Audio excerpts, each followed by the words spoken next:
In the early morning hours of September 17, 1994, long-haul trucker Martin Owens was making his regular run across Nevada's stretch of Interstate 50, often called the loneliest road in America. The 41-year-old veteran driver had been hauling freight between Salt Lake City and Sacramento for nearly 20 years, preferring the solitude of night drives when traffic was sparse and the desert temperatures more forgiving. The events of that night would become one of the most puzzling and disturbing incidents in American trucking history. Owens had checked in with his dispatcher at 1:15 a.m. from a rest stop near Ellery, Nevada. His rig, a blue Peterbilt pulling a refrigerated trailer loaded with agricultural products, was running smoothly. He reported being on schedule for his 8 a.m. delivery in Sacramento, about 400 minutes away. The weather was clear, with a nearly full moon illuminating the vast, empty desert landscape. At approximately 2:30 a.m., another trucker, Dale Howell, was heading eastbound when he passed Owens, going the opposite direction near the Desatoya Mountains.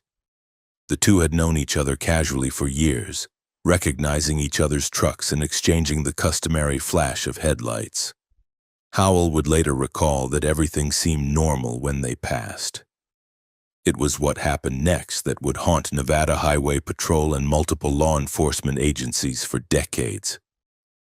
At 3:07 a.m., Owens's truck was captured on the only traffic camera along that stretch of highway, approximately 45 miles west of where Howell had seen him. The footage showed the Peterbilt moving at a normal speed, its lights functioning properly.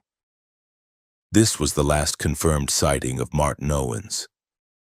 At 3:43 a.m., a series of distressed radio calls came through on the emergency channel. Truckers monitoring CB radio channel 19 reported hearing Owens's voice, clearly agitated. According to multiple witnesses, Owens claimed he was being followed by a vehicle with unusually bright headlights that had been tailgating him for nearly 20 minutes. "They're riding my bumper, can't see anything but those damn lights." Owens reportedly said, "Whoever you are, back off." Several truckers advised him to pull over at the next rest area about 12 miles ahead. Owens acknowledged and said he would do exactly that. 3 minutes later, Owens made another transmission, his voice now panicked. "They're trying to run me off the road. Oh God, they're coming alongside me now." The transmission abruptly cut off.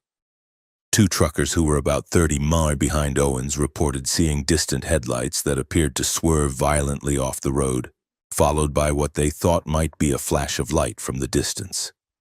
By the time they reached the area, approximately 15 minutes later, they found no trace of Owens's truck.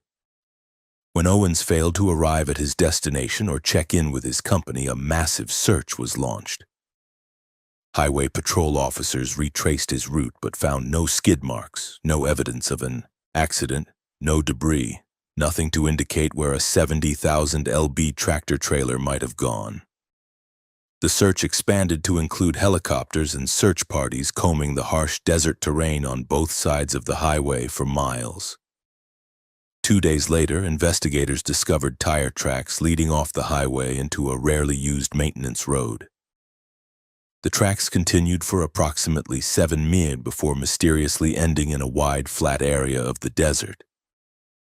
But there was no truck, no trailer, no cargo, no Martin Owens. The investigation intensified. Law enforcement considered every possibility: hijacking, theft, an elaborate insurance scam, even Owens faking his own disappearance. But Owens had no financial troubles, no criminal history, and by all accounts was happily married with 3 children and a new grandchild he adored.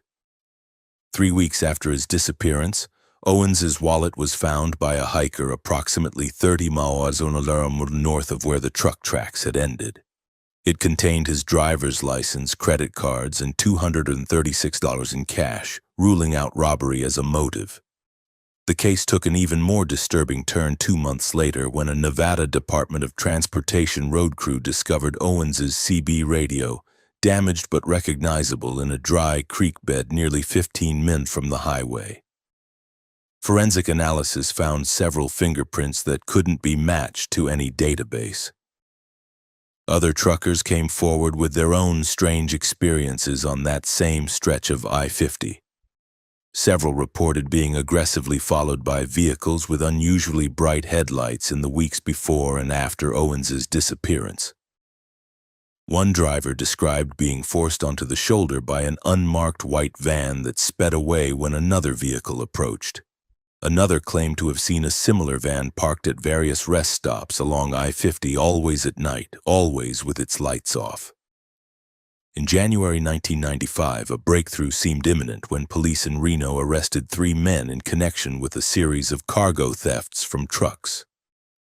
During interrogation, one suspect allegedly mentioned the trucker job that went bad out on 50. When investigators pressed for details, the suspect immediately requested a lawyer and refused to speak further. Before any charges related to Owens's disappearance could be filed, the suspect was found dead in his cell, an apparent suicide by hanging. The investigation stalled. Years passed. Owens's case became required study for Nevada state troopers and the subject of numerous true crime documentaries and podcasts. In 2006, a partial VIN plate believed to be from Owens's truck was discovered by a backcountry hiker in an abandoned mining site approximately 35 miles north of where he vanished. The remote location, accessible only by unimproved dirt roads, raised more questions than it answered. How could a vehicle that size have been transported there without being seen? Why would anyone go to such elaborate lengths to hide a truck and its driver? The most chilling development came in 2012 when a retired truck stop waitress from eastern Nevada came forward with a Polaroid photograph she claimed had been left at her diner by a strange, quiet man just days after Owens disappeared. The grainy image showed what appeared to be a blue Peterbilt, similar to Owens's truck parked inside a large structure that resembled a hangar or warehouse. While the image was too blurry to confirm the truck's identity conclusively, forensic photography experts noted that the license plate area seemed to have been deliberately obscured. Martin Owens' family has never given up hope of finding answers. His wife passed away in 2017, having spent the last years of her life advocating for greater safety measures for long-haul truckers, including mandatory GPS tracking and emergency alert systems. The Nevada State Police still maintain an active file on the case. Each year on the anniversary of his disappearance, fellow truckers hold a memorial convoy along I-50, driving in silent procession past the point where Owens was last known to be. What makes this case so disturbing isn't just the disappearance itself, but the complete absence of physical evidence. How does an entire tractor trailer and its driver vanish without a trace from one of America's major highways? Who was following Martin Owens that night and why? Were the bright headlights that he reported in his final transmission connected to the organized cargo theft ring or something else entirely? For truckers who still drive the loneliest road in America at night, Martin Owens's disappearance serves as a grim reminder of the vulnerability that comes with isolation. Many refuse to drive that stretch after midnight, and those who do often travel in informal convoys for safety. The case remains officially unsolved. Some investigators believe Owens was the victim of a sophisticated cargo theft operation that went tragically wrong. Others suspect he may have witnessed something he wasn't meant to see while driving through the remote desert landscape. Perhaps illegal activity taking place just off the highway and was silenced as a result. Whatever the truth, the disappearance of Martin Owens continues to cast a long shadow over America's trucking community. A real-life nightmare that unfolds not in the realms of the supernatural, but in the dark reality of an empty highway, where the only witnesses are the stars above and the vast, silent desert that keeps its secrets music well. The first victim disappeared on a rainy Tuesday in October 1998. Thomas Malone, a 38-year-old trucker from Bakersfield, California, was making his regular haul from Los Angeles to Salt Lake City when he pulled into the Cactus Creek rest area, along Highway 91 in southern Utah. His truck, a distinctive red Kenworth with custom chrome details, was captured on the rest area's security camera at 11:37 p.m. By morning, the truck remained in the same spot. Driver's door slightly ajar, engine cold.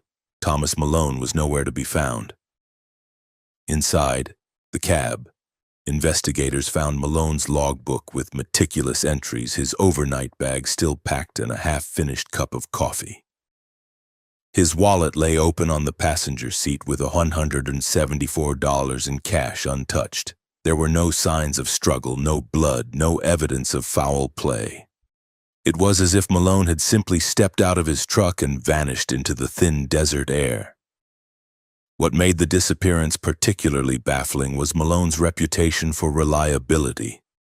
In 15 years of long-haul driving, he had never missed a delivery deadline. His dispatcher described him as clockwork reliable and noted that he always called if he was running even 10 minutes behind schedule. That night, Malone's scheduled check-in call never came. The local sheriff's department conducted an extensive search of the area, bringing in dogs and volunteers to comb the rocky landscape surrounding the rest area. Nothing was found, not a footprint, not a scrap of clothing, not a single clue to Malone's whereabouts. The case might have remained an isolated mystery if not for what happened 6 weeks later. On December 9, 1998, Darlene Wilcox, one of the few female long-haul drivers working the western routes at that time, pulled into the same Cactus Creek rest area around midnight. Like Malone, the 42-year-old Wilcox was an experienced driver with an impeccable safety record. Unlike Malone, Wilcox was known to be exceptionally cautious. Friends described her as hyper-vigilant about her personal safety on the road. Wilcox had developed a habit of calling her sister when stopping for the night, describing her exact location and stating when she planned to depart in the morning. That night, she called at 12:08 a.m., telling her sister she would grab a quick 4 hours of sleep before continuing on at dawn. She mentioned noticing only one other vehicle in the rest area, a dark, cold sedan parked at the far end of the lot, its interior light on. By 6:30 a.m., when Wilcox hadn't called to check in as promised, her sister contacted the trucking company, who in turn notified Utah Highway Patrol. A trooper arrived at Cactus Creek by 7:15 a.m. Like Malone's truck before it, Wilcox's blue Peterbilt was exactly where she had parked it. Her logbook showed a final entry at 12:15 a.m. Her purse was in the locked compartment where she always kept it. The bunk showed signs that someone had lain on it, but the blankets weren't disturbed enough to suggest she had actually slept there. The most disturbing detail came from the rest area's security footage. At 2:17 a.m., the camera captured a figure approaching Wilcox's truck. The grainy black and white video showed what appeared to be a man of average height, wearing dark clothing and some kind of cap or hat. He walked with purpose directly to her truck and knocked on the driver's side door. After a moment, the door opened and there was a brief conversation. Then, inexplicably, Wilcox climbed down from the cab and walked off camera with the unidentified visitor. Neither returned within the 3-hour recording window. The dark sedan Wilcox had mentioned to her sister was gone by morning, with no record of its license plate or make and model beyond Wilcox's vague description. Two experienced truckers vanishing from the same remote rest area within weeks of each other triggered a multi-agency investigation. The FBI joined local law enforcement in what was now being treated as a potential serial abduction case. Warnings went out across trucking channels. For months, drivers avoided Cactus Creek, many refusing to stop anywhere along that 60-mile stretch of Highway 91.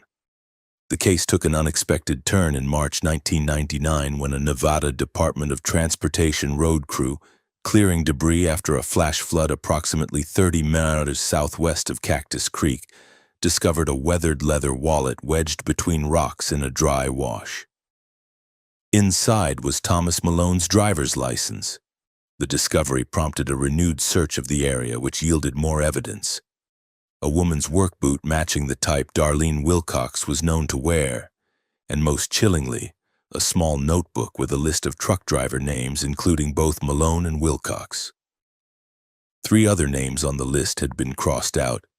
Investigators scrambled to identify and locate these individuals. The first 2 names, Jordan Hayes and Miguel Sanchez, were quickly connected to missing persons reports from 1997. Both truckers who had disappeared while traveling through the Southwest. Their cases hadn't been linked previously because they vanished from different locations. Hayes from a truck stop in Arizona and Sanchez from a rest area in New Mexico. The third crossed-out name belonged to Franklin Weber, a 52-year-old driver who wasn't in any missing persons database. When contacted, Weber's trucking company revealed something unnerving. He wasn't missing at all. Weber was very much alive, having narrowly escaped what he described as an attempted abduction at Cactus Creek Rest Area in July 1997. Weber hadn't reported the incident to police, believing he would sound paranoid. According to his belated statement, he had been approached in the middle of the night by a man claiming to be a stranded motorist. Something about the man's demeanor had made Weber uneasy, and he had refused to open his door. The stranger had become increasingly agitated, eventually threatening to add him to the collection before disappearing when another truck pulled into the rest area. Weber's description of the man matched the figure seen in the security footage, with Darlene Wilcox' average height, wearing dark clothing and a cap. He added one crucial detail the grainy video hadn't revealed. The man had spoken with what Weber described as an educated accent, using surprisingly formal language. The investigation intensified, with law enforcement setting up undercover operations at Cactus Creek and other isolated rest areas along Highway 91. For months, nothing happened. It was as if the predator had sensed the trap. Then came the most disturbing development yet. In January 2000, a recreational hiker exploring an abandoned mine shaft in the mountains about 15 miles from Cactus Creek made a grisly discovery. Human remains. Forensic analysis would eventually confirm they belonged to Thomas Malone. The condition of the remains told a horrifying story. Malone had not died quickly. Evidence suggested he had been kept alive for weeks after his abduction, subjected to what the medical examiner delicately termed systematic trauma. The cause of death was ultimately starvation. As investigators expanded their search to nearby abandoned mines, of which there were dozens in the area, many dating back to the 1800s, they discovered a series of crude cells fashioned from mining chambers. One contained personal items belonging to Darlene Wilcox. Another held a trucker's cap identified as belonging to Miguel Sanchez. In the deepest chamber, they found something that chilled even the most seasoned investigators. A makeshift trophy room containing logbooks, keys, and personal effects from all 4 victims. The walls were covered with photos. Surveillance-style images showing truckers at various rest stops, many unidentified. Some photos showed the victims before their abductions, suggesting they had been stalked for some time. Most disturbing was a detailed journal describing the abductions and subsequent captivity in clinical, almost academic language. The writer, presumably the perpetrator, referred to the victims not by name but by number, detailing their responses to isolation and threshold for privation as if conducting experiments. Despite the wealth of evidence, the identity of the perpetrator remained elusive. The journal contained no personal details. The photos included none of the photographer, and forensic evidence was degraded by time and the harsh environment. The Highway 91 investigation stalled again for nearly 2 years until a routine traffic stop in Cedar City, Utah, led to the arrest of Edward Crane, a 45-year-old former psychology professor. In Crane's vehicle, officers found multiple fake IDs, a police scanner, and detailed maps marking remote rest areas across the Southwest. A search of Crane's modest home revealed the smoking gun, a hidden room containing photographs matching those found in the mine shaft. A collection of items taken from victims not yet connected to the case, and journals continuing the clinical observations found in the mine. When confronted with the evidence, Crane showed neither remorse nor concern. They were perfect subjects, he reportedly told investigators, isolated, self-sufficient, accustomed to discomfort. I wanted to see how long they would maintain hope in a hopeless situation. Crane had lost his university position in 1996 following complaints about his ethically questionable research proposals involving isolation and human psychological breaking points. After his academic career collapsed, he had apparently decided to conduct his research outside institutional constraints. His method was simple but effective. He targeted truckers at isolated rest stops, approaching them with various plausible stories, a broken-down vehicle, an urgent medical situation, or sometimes posing as a fellow trucker. Once he gained their trust and physical proximity, he would use a concealed stun gun to incapacitate them before transporting them to his network of makeshift cells in abandoned mines.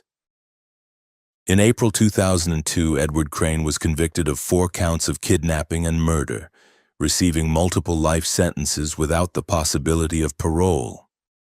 Authorities believe the 4 confirmed victims may represent only a fraction of his actual crimes, as many long-haul truckers who disappear are not immediately reported missing due to the independent nature of their work. Today, a small memorial stands at Cactus Creek Rest Area dedicated to Malone, Wilcox, Hayes, Sanchez, and others unknown who vanished along the highway. The case has led to increased security measures at remote rest areas throughout the western United States, including better lighting, more comprehensive camera systems, and panic buttons. For truckers who still travel Highway 91 through the stark beauty of southern Utah, the memorial serves as a grim reminder of the vulnerability that comes with their profession. Many still refuse to stop at Cactus Creek after dark, referring to it simply as Dead Man's Curve, a nickname that has nothing to do with the road itself and everything to do with the predator who once hunted there. The Highway 91 abductions fundamentally changed how the trucking industry approaches driver safety, particularly for those driving overnight routes through isolated areas. But perhaps the most unsettling aspect of the case is how easily Crane exploited the culture of mutual aid that exists among long-haul truckers. Their willingness to help a stranded motorist or fellow driver, turning their best instincts into a fatal vulnerability. On the evening of March 12, 2005, veteran trucker Ray Simmons pulled his 18-wheeler into the Blue Mountain Truck Plaza off Route 219 in rural Pennsylvania. After 14 hours on the road, the 47-year-old was looking forward to a hot meal and a few hours of sleep before continuing his haul of machine parts to Buffalo. What Ray didn't know was that he was being watched, had been watched for the past 100 miles by someone who had singled him out for reasons that would only become clear in the aftermath of what happened next. The Blue Mountain Plaza was nothing special, a fuel station, a greasy spoon diner, and a small shower facility that catered to the steady stream of long-haul drivers traversing the Appalachian Corridor. Ray's routine that night was the same one he'd followed for 23 years on the road. Fuel up, grab dinner, check in with dispatch, sleep. At 9:42 p.m., surveillance footage captured Ray leaving the diner carrying a styrofoam container of leftover meatloaf. He returned to his truck, a white Freightliner with faded blue lettering parked at the far end of the lot where the big rigs lined up in parallel rows. The camera lost sight of him as he walked between 2 trucks. Ray Simmons was never seen alive again. The first sign that something was wrong came the next morning when Ray failed to check in with his dispatcher. Catherine Morris had worked with Ray for over a decade and described him as military precise about his schedule. When his GPS tracker showed his truck hadn't moved from the Blue Mountain Plaza for over 12 hours, she knew something was wrong. Local police conducted a preliminary search of the area. They found Ray's truck locked, his logbook open on the dash with his last entry, noting his arrival time. His overnight bag was still in the sleeper compartment, but there was no sign of the driver. Most telling was the discovery of his dinner leftovers on the passenger seat, the food untouched. Whatever had happened, it had occurred before Rai had even entered his truck. What initially seemed like a possible medical emergency or walkway case took a dark turn 3 days later. A Pennsylvania Department of Transportation worker picking up trash along Route 219, approximately 7 miles north of the truck plaza, discovered Ray's wallet in a ditch. The cash and credit cards were still inside, but something had been added. A Polaroid photograph showing Ray, clearly unconscious, his hands bound with what appeared to be zip ties. The FBI joined the investigation, bringing in a team specializing in interstate crimes against transportation workers. As they reviewed security footage from the truck plaza, agents noticed something that local investigators had missed: a dark SUV that had entered the plaza shortly after Ray's arrival. The vehicle had circled the lot twice before parking near the edge of the camera's range. No one had exited the SUV on camera, and it had left approximately 40 minutes after Rai was last seen. The investigation might have stalled there if not for what happened 13 days after Ray's disappearance. Trucker Ela Corbett, 39, pulled into the same Blue Mountain Plaza around 10:30 p.m. Like Rai, she was an experienced driver with a perfect safety record. Unlike Rai, Corbett had developed a habit of photographing her truck at every stop, a practice she'd started after a minor hit-and-run incident years earlier. That night, while taking her usual pictures, Corbett noticed something unusual. Later, she would tell investigators, "I was snapping photos of my rig when I caught a flash of movement underneath the trailer parked next to mine. At first, I thought it was an animal, maybe a stray dog. But then I realized it was a person crawling on their belly between the wheels." Corbett immediately retreated to her truck, locked the doors, and called 911. By the time police arrived 17 minutes later, the lurker was gone.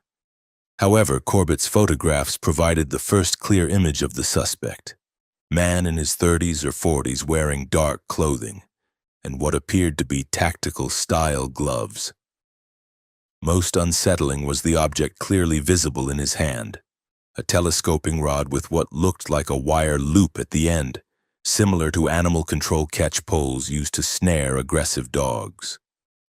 Police issued an alert to all truck stops within a 100-mile radius. For weeks, patrol cars maintained a visible presence at the Blue Mountain Plaza and similar facilities along Route 29.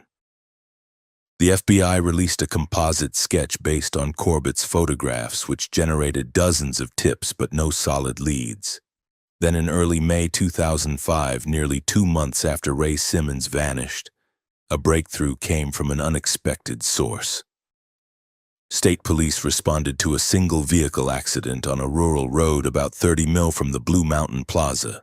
The driver, identified as Howard Keegan, 42, had lost control on a curve and crashed into a tree. When officers searched the vehicle, they found a disturbing collection of items. Zip ties identical to those seen in the Polaroid of Ray, a telescoping catch pole, several syringes containing traces of a powerful sedative, and most damning of all, Ray Simmons' company ID badge. Inside a locked toolbox in the trunk, investigators discovered more Polaroids. Dozens of them showing not just Ray Simmons but 5 other men, all appearing unconscious or semi-conscious in similar poses.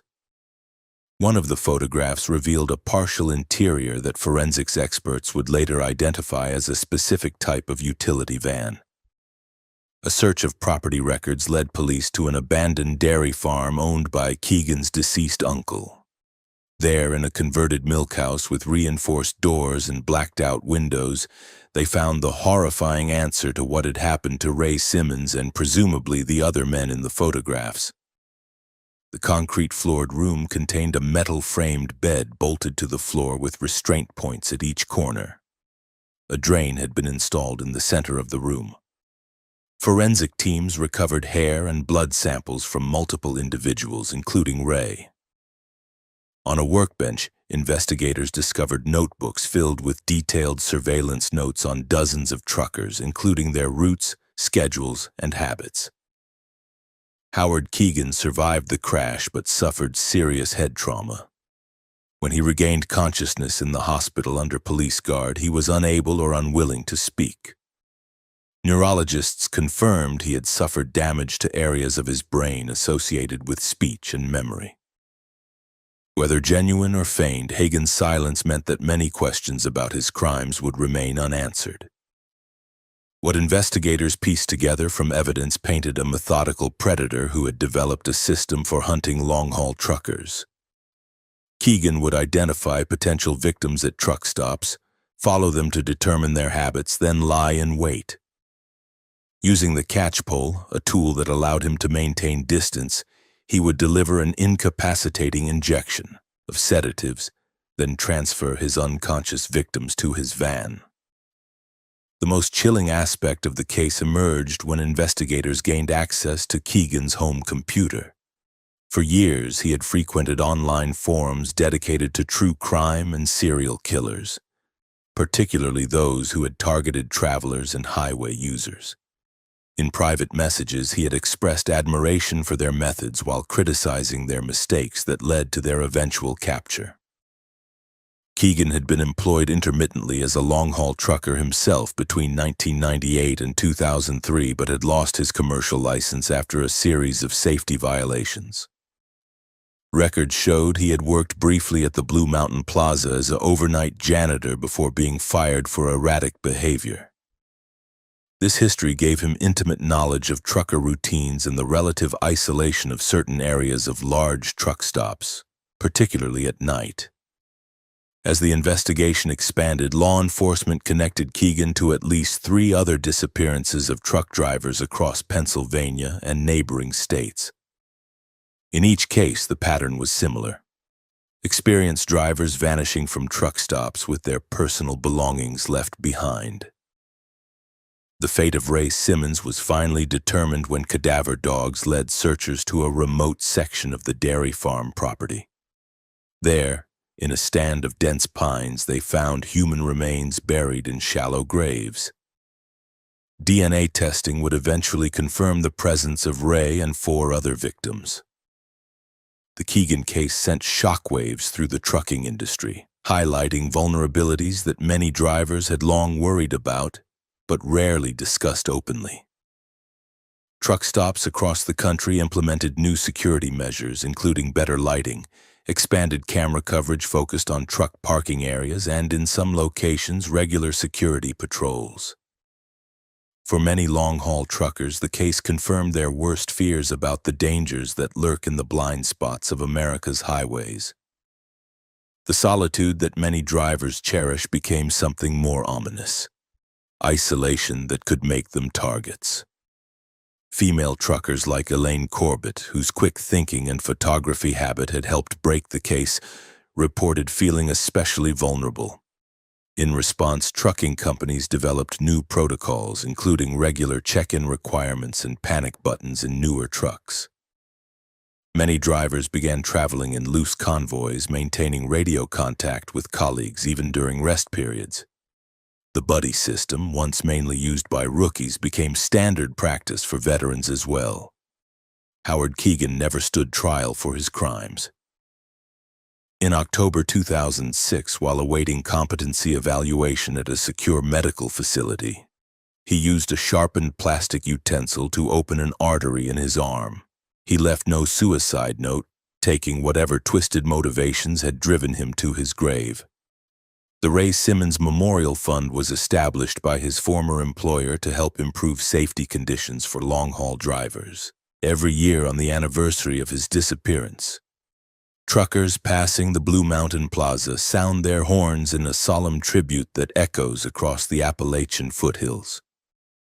Today, a simple stone marker stands in the truckers' lounge at the plaza, bearing the names of the confirmed victims and a quote chosen by Ray's widow.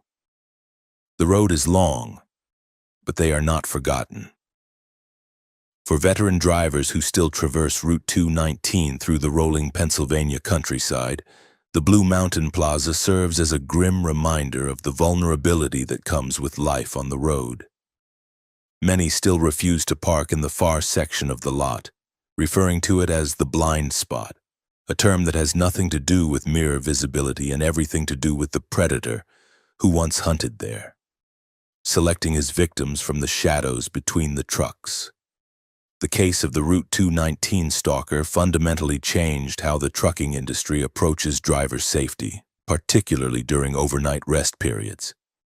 But perhaps most unsettling is how effectively Keegan exploited the truckers' world, using their necessary routines and isolation against them, turning the essential rest stop into a hunting ground. Law enforcement agencies now include truck stops in regular patrol routes, and FBI training includes specific modules on crimes targeting transportation workers.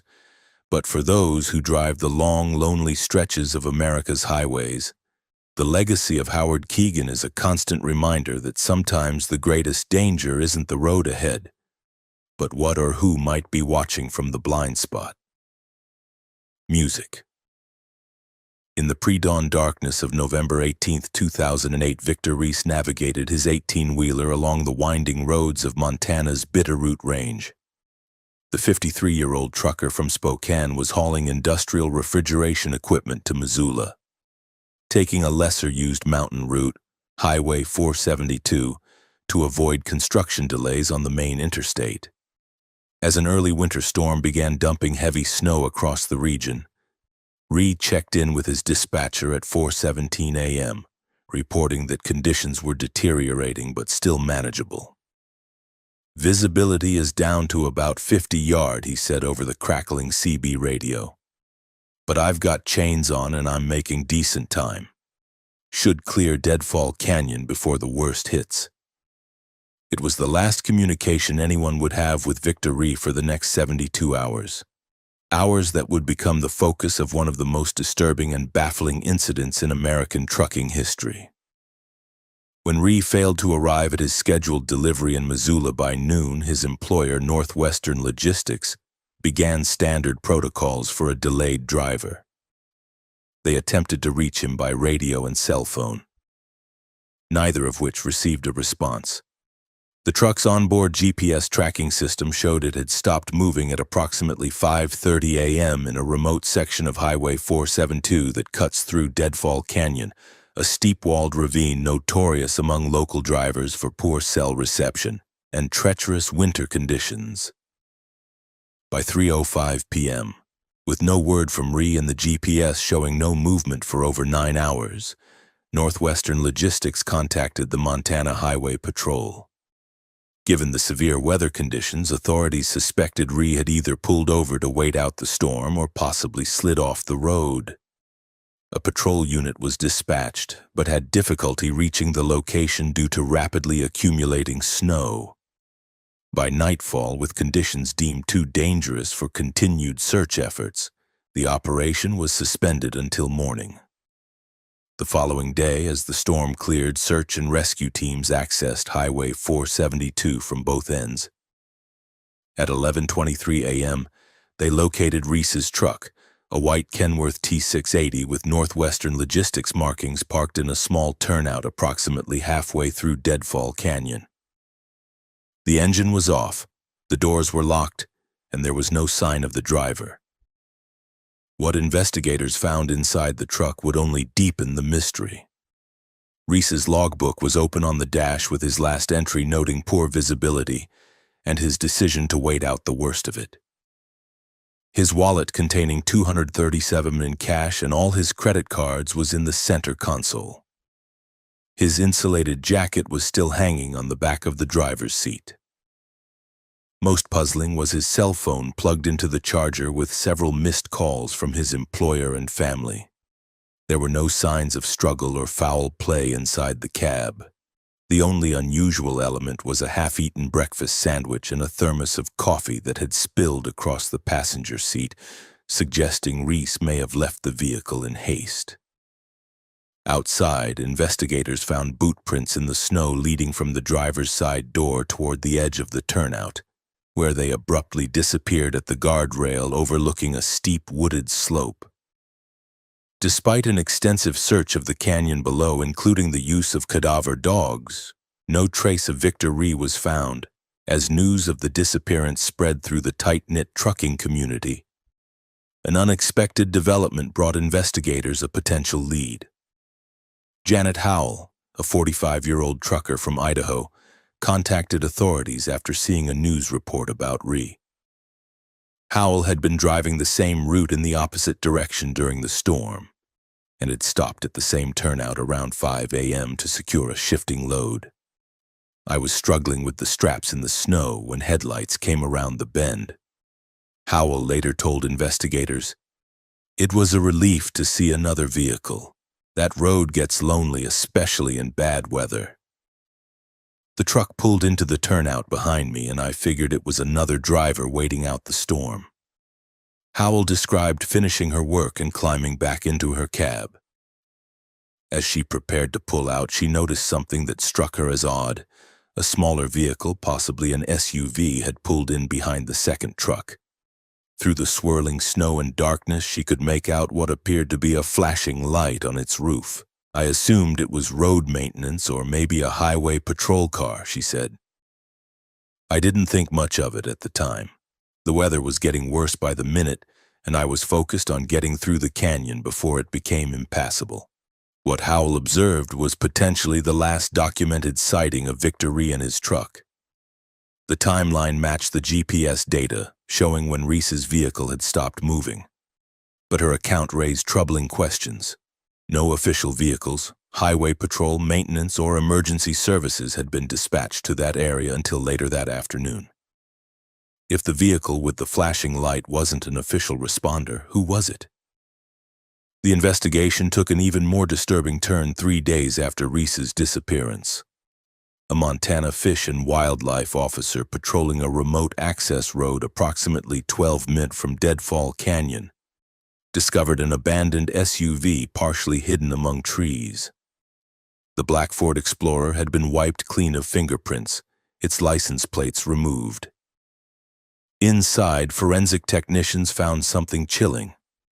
A dashboard-mounted light bar of the type used by unmarked law enforcement vehicles, along with a police-band radio scanner. Most damning was what they found in the rear cargo area: zip ties, duct tape, a stun gun, and traces of blood that would later be matched to Victor Ree through DNA analysis. The discovery transformed a missing person case into a suspected abduction. But the question remained, who would target a truck driver in the middle of a snowstorm on a remote mountain highway? And why? The breakthrough came from an unlikely source. 2 weeks after Reese's disappearance, authorities in Wyoming arrested a man for impersonating a police officer after he attempted to pull over an off-duty sheriff's deputy. The suspect, 37-year-old Leland Gaines, was driving a white SUV equipped with concealed emergency lights. A search of Gaines's apartment in Cheyenne revealed a disturbing collection. Police scanners, multiple light bars and sirens, replica badges from various law enforcement agencies, and a collection of trucker CB radios. Most significant was Gaines's laptop, which contained a folder labeled Routes, with detailed information on remote highways across 5 states, including notes on cell coverage, dead zones, and typical patrol schedules. Another folder labeled Drivers contained surveillance photos of multiple truck drivers, including Victor Ree, along with information about their regular routes and schedules. As investigators dug into Gaines's background, a troubling picture emerged.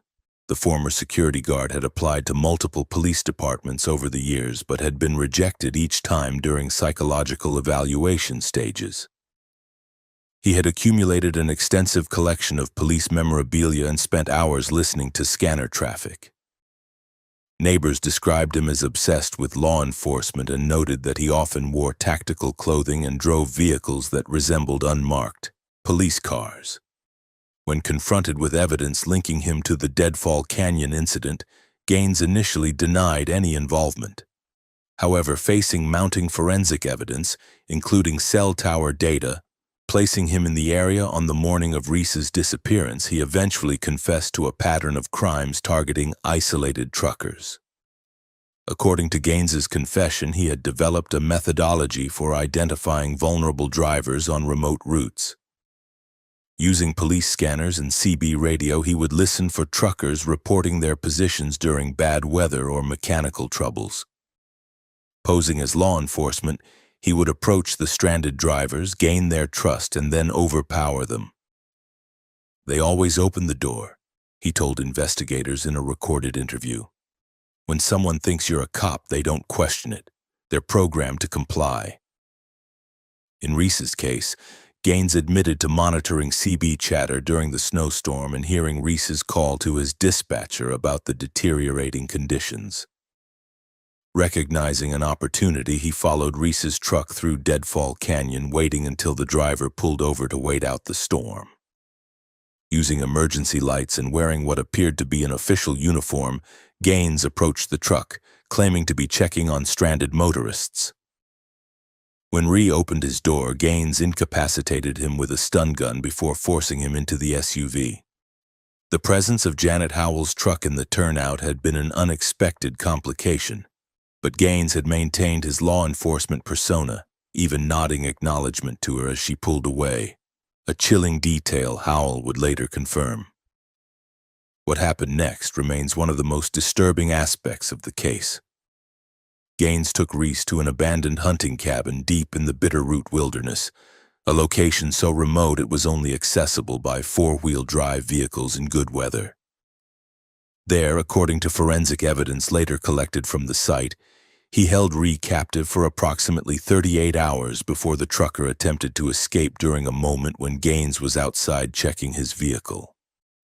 Weakened by exposure and injuries from the stun gun, Reese made it less than a mile before collapsing in the snow. His remains were eventually recovered based on information provided by Gaines as part of a plea agreement, ending the agonizing uncertainty for his family, if not their grief. As the investigation expanded, authorities linked Gaines to 3 other cases of missing truckers across Montana, Wyoming, and Idaho dating back to 2006. In each instance, the pattern was similar. Drivers disappeared from remote locations during bad weather.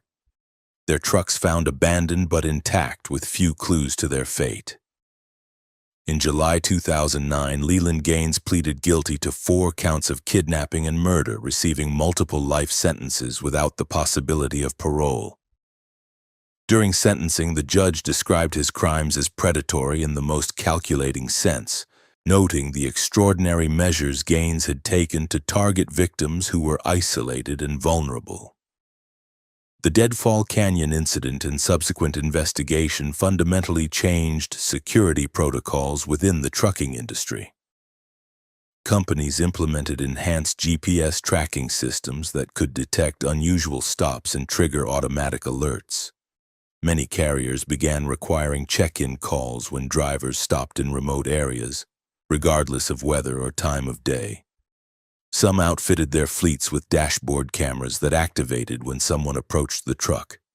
Perhaps most significantly, the case prompted a nationwide advisory to commercial drivers about verifying the identity of anyone claiming to be law enforcement, particularly in isolated areas.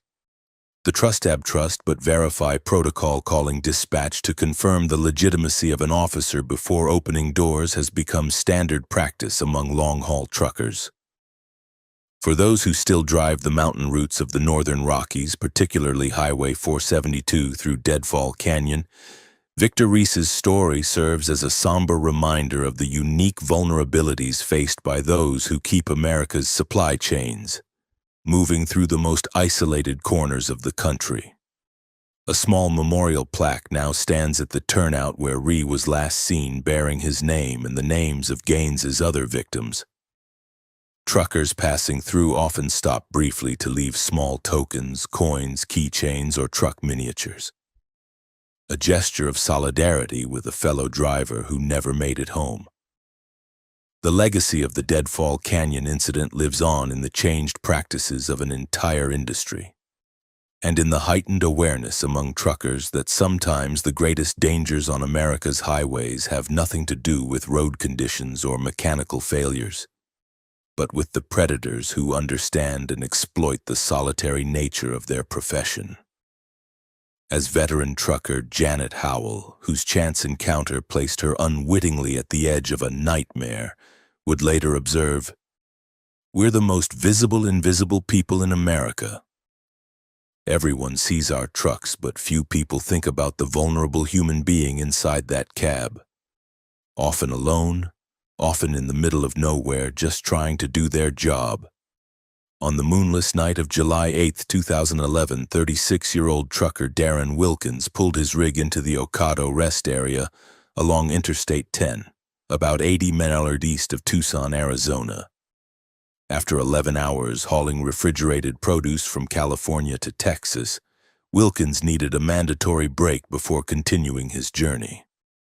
The experienced driver had traveled this route dozens of times and, like many truckers, had his preferred stopping points, places he considered safe and quiet.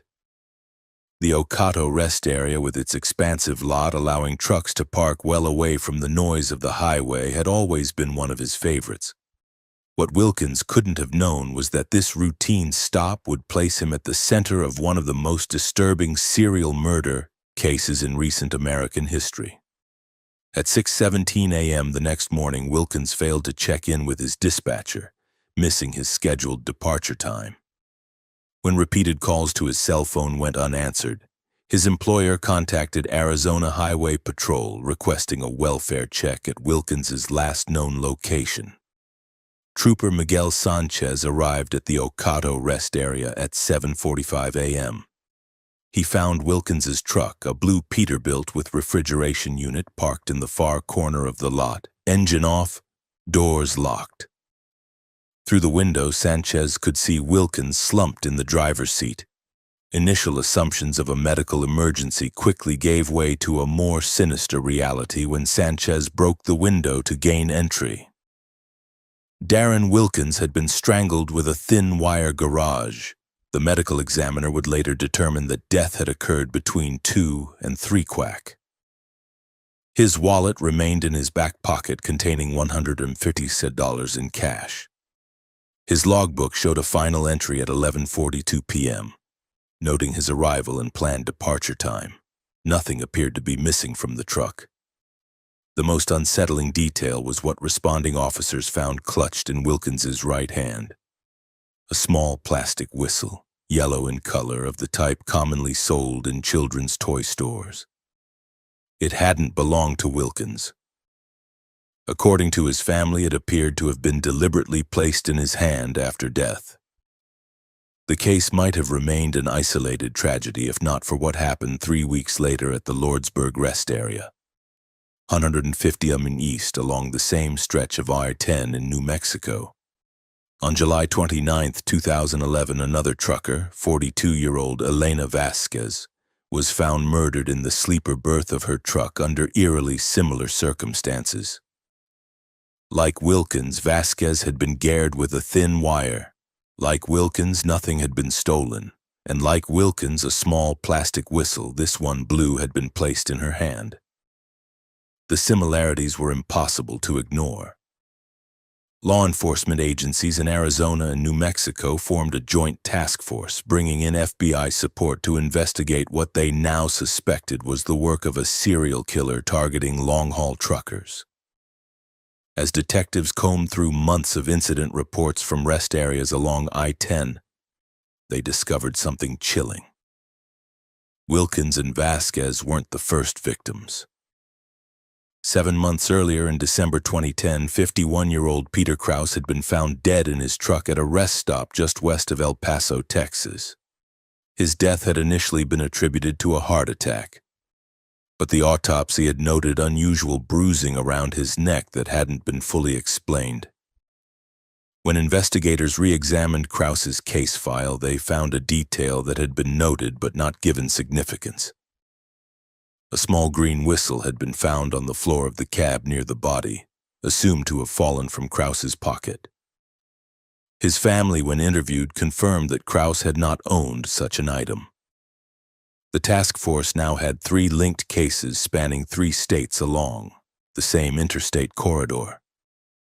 Media outlets dubbed the unknown killer the Whistler, and trucking companies began issuing warnings to drivers about traveling alone along I-10, particularly at night. Forensic analysis yielded frustratingly little. The wire GAR appeared to be standard picture-hanging wire available at any hardware store. The whistles were mass-reduced toys sold in dollar stores across the country.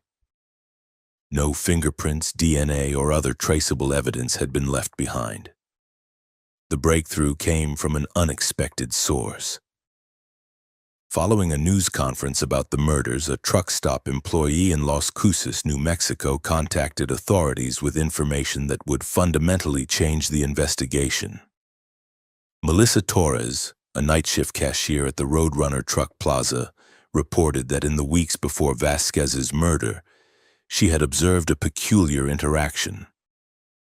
A man driving a white panel van with Arizona plates had approached several truckers in the parking lot, offering to sell them security devices for their rigs, supposedly small alarms that would trigger if anyone tried to break into the cab while they slept. He seemed to specifically target drivers who were alone. Torres told investigators he'd watched the lot from his van, then approached them as they were heading back to their trucks for the night. Torres had found the man suspicious enough that she'd written down his license plate number and kept it in her wallet. That number led authorities to Raymond Mercer, a 47-year-old former security system installer living in Tucson. When detectives ran Mercer's name through law enforcement databases, they discovered a history of minor offenses, mostly petty theft, and one charge of impersonating a security guard that had been dropped when the complainant failed to appear in court. More significantly, they found that Mercer had been fired from his job at a home security company 3 years earlier after customers complained about his increasingly erratic behavior and inappropriate comments about their personal safety. Surveillance was established on Mercer's residence, a small house on the outskirts of Tucson where he lived alone. Detectives observed him making regular trips along I-10, stopping at rest areas and truck stops, apparently watching the comings and goings of vehicles. On August 18, 2011, they observed him approach a female trucker at the Picacho Peak rest area carrying what appeared to be a small electronic device. After a brief conversation, the trucker declined whatever he was offering and returned to her vehicle. That night, investigators followed Mercer back to the same rest area around 1 walk. When they observed him attempting to gain entry to an occupied truck while wearing gloves, they moved in for an arrest. In Mercer's van, they found a disturbing collection of items: picture-hanging wire cut into 3-foot lengths, a bag containing several dozen plastic whistles in various colors, and a notebook with detailed observations about truck stops and rest areas along I-10, including notes on which ones had security cameras and how frequently they were patrolled. Most damning was a crude map marking the locations of the 3 known murders, each annotated with a date and a small colored dot corresponding to the color of the whistle left at each scene. The arrest of Raymond Mercer led to one of the most disturbing revelations in the case. During interrogation, Mercer initially denied any involvement in the murders. But when confronted with the evidence from his van, he began to share details that only the killer could have known, including the exact manner in which the garrotes had been applied and the precise placement of the whistles in the victim's hands. What emerged was a twisted methodology. Mercer had developed an approach that exploited the natural caution of long-haul truckers while simultaneously using their isolation against them. Posing as a security consultant selling anti-theft devices, he would gain truckers' trust and attention. The small electronic device he showed them was actually just a modified car alarm remote with no real function. Most of them turned me down, he told investigators, but some were interested. All I needed was for them to open the door. Once invited into a truck's cab to demonstrate his security system, Mercer would use the opportunity to strike, employing the garage with practiced efficiency. The whistles, he explained with a disturbing lack of emotion, were his signature, a twisted reference to the idea that no one would hear them whistle for help. Forensic analysis of Mercer's home computer revealed something even more chilling. A document titled Rest Stop Protocol, outlining his selection criteria for victims. He specifically targeted drivers who were alone and chose rest areas known for low traffic during overnight hours. He avoided truck stops with 24-hour services, preferring isolated highway rest areas where trucks might be widely spaced apart. Most disturbing was his methodology for selecting which truck to approach. He would circle rest areas using a handheld scanner to detect CB radio transmissions from inside trucks. When he identified a driver communicating with other truckers, he would move on. He specifically sought out drivers who appeared to be completely alone with no communication with others, those least likely to be immediately missed.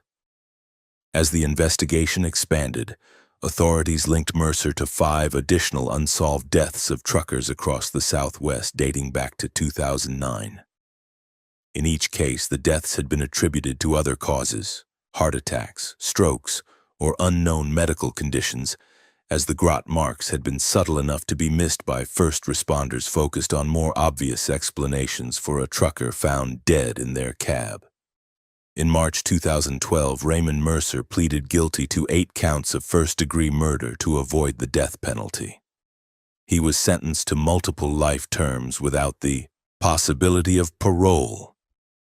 When asked by the judge if he wished to make a statement, Mercer's only response was, "They never heard me coming." The case of the Whistler sent shockwaves through the trucking industry. Companies implemented new safety protocols, including buddy systems for drivers on long hauls and enhanced security features in newer trucks. Many drivers began traveling in loose convoys, maintaining radio contact with colleagues, even during rest periods. Some truck stops installed panic buttons in parking areas and increased security patrols during overnight hours. The American Trucking Association launched a campaign called Never Alone, providing resources for drivers to connect with each other along routes and creating a system where drivers could check in with dispatchers before opening their doors to strangers, regardless of the reason. For the families of the victims, the resolution of the case brought closure but little comfort. During Mercer's sentencing, Darren Wilkins's widow addressed the court. "My husband spent 20 years on the road, always careful, always vigilant. He loved the freedom of the open highway. This monster didn't just take his life. He took that sense of freedom from an entire community of drivers who keep this country running." Today, a small memorial stands at the Ocado rest area where Darren Wilkins spent his final hours. Truckers passing through often sound their horns in tribute, a gesture that has become known among drivers as the Wilkins warning, a reminder to remain vigilant even in the most familiar places. The I-10 corridor from California to Texas remains one of the busiest freight routes in America. At night, the rest areas still fill with trucks as drivers take their mandatory breaks. But in the years since the arrest of Raymond Mercer, something has changed. Drivers cluster their rigs closer together. Lights remain on in cabs that once would have gone dark.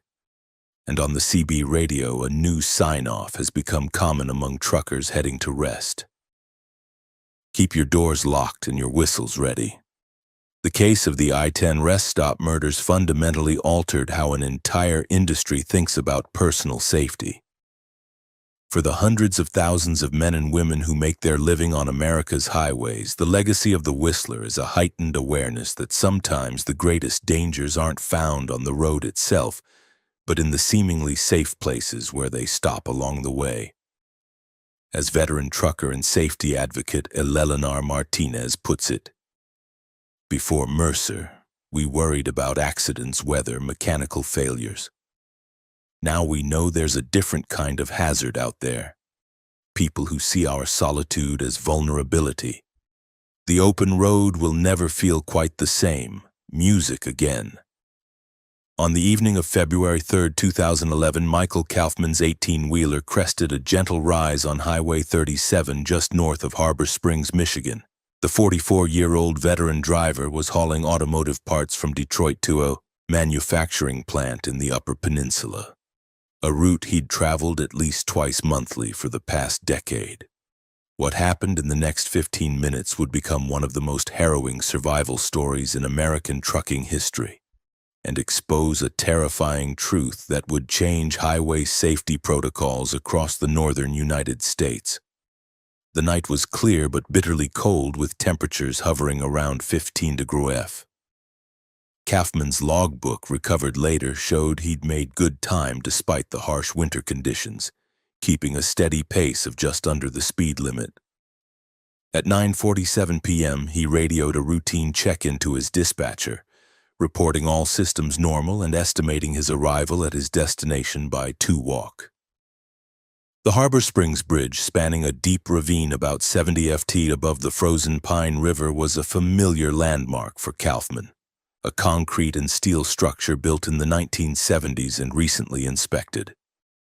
According to state records, as he approached the bridge at approximately 9:52 p.m., his dash camera captured what appeared to be perfectly clear roads. What the camera couldn't detect was the nearly invisible sheet of black ice that had formed across the bridge's surface, the result of a unique and deadly combination of factors that engineers would later determine had created the perfect conditions for disaster. The first indication of trouble came when Kaufman's truck began to slide ever so slightly to the right. The dash camera's audio picked up his quick intake of breath, followed by the sound of him shifting gears to reduce speed, a veteran driver's instinctive response. For 3 seconds, it appeared he had controlled the slide. Then the trailer began to jackknife. The next 20 seconds of footage show Kaufman fighting to regain control as the massive vehicle slid sideways across both lanes. His training evident, he turned into the skid while avoiding sudden braking that would have accelerated the jackknife. For a moment, it seemed he might regain control. That hope vanished when the trailer struck the bridge's right guardrail at an angle. The impact, while not catastrophic, was enough to compromise the already weakened section of railing, a critical detail that would become central to the subsequent investigation. What should have been a standard guardrail impact turned into something far more deadly when a 10ft section of the railing collapsed outward. The trailer's momentum carried it toward the newly created gap, dragging the cab with it. The dash camera captured Kaufman's single shouted expletive before the feed abruptly cut off as the truck tore through the opening and plummeted toward the frozen river below. By all rational expectations, Michael Kaufman should have died that night. The truck's cab struck the ice-covered river with catastrophic force, partially breaking through the surface before coming to rest at a precarious angle. The trailer, still connected, hung partially suspended from the broken bridge, creating a grotesque sculpture of twisted metal, visible to the first responders who arrived approximately 17 minutes later, alerted by a passing motorist who had witnessed the accident.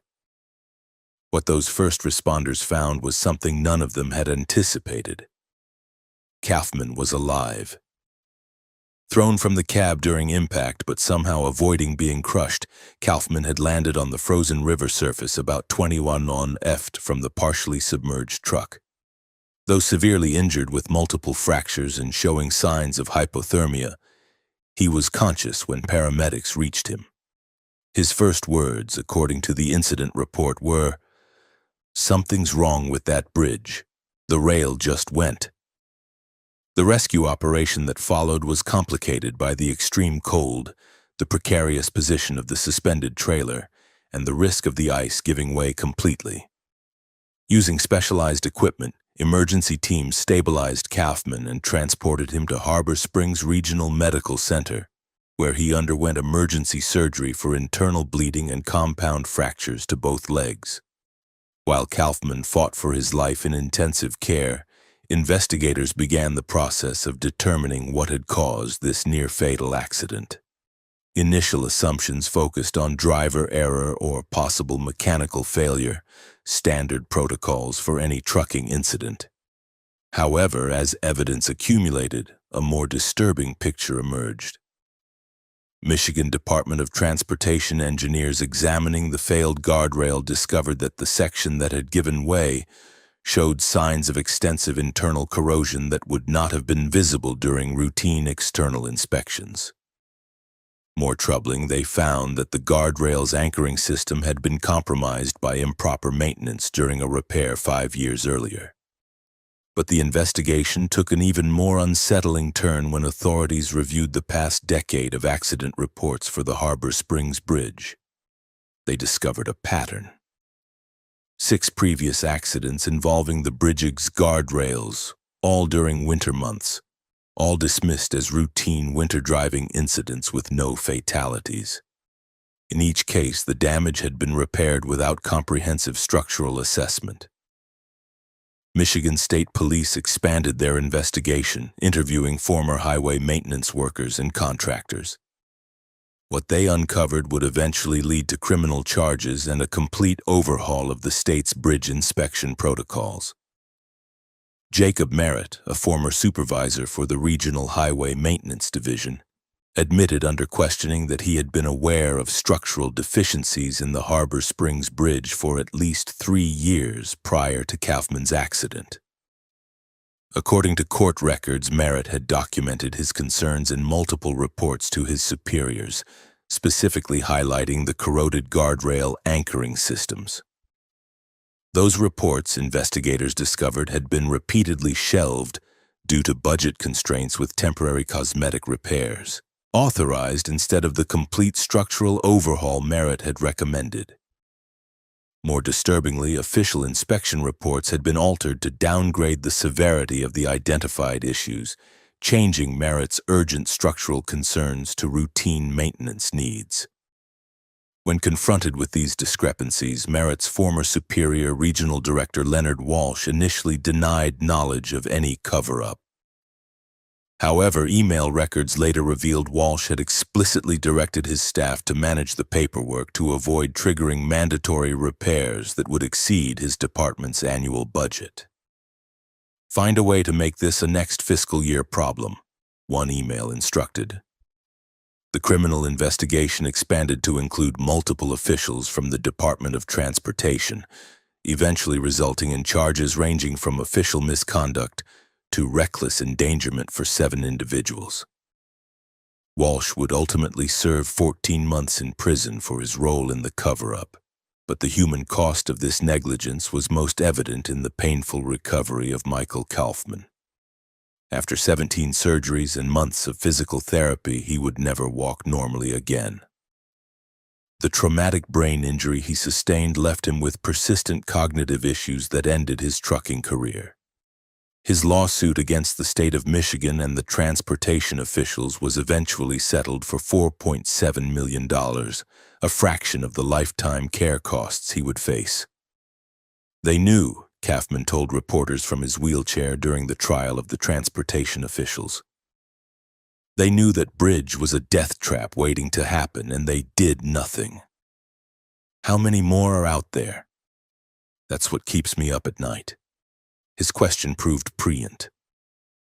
In the aftermath of the Harbor Springs incident, Michigan launched a comprehensive review of all similar bridges throughout the state. Of the 372 structures with comparable designs and age profiles, 47 were immediately flagged for urgent repairs due to similar guardrail anchor corrosion issues. 9 were closed entirely pending complete rebuilding.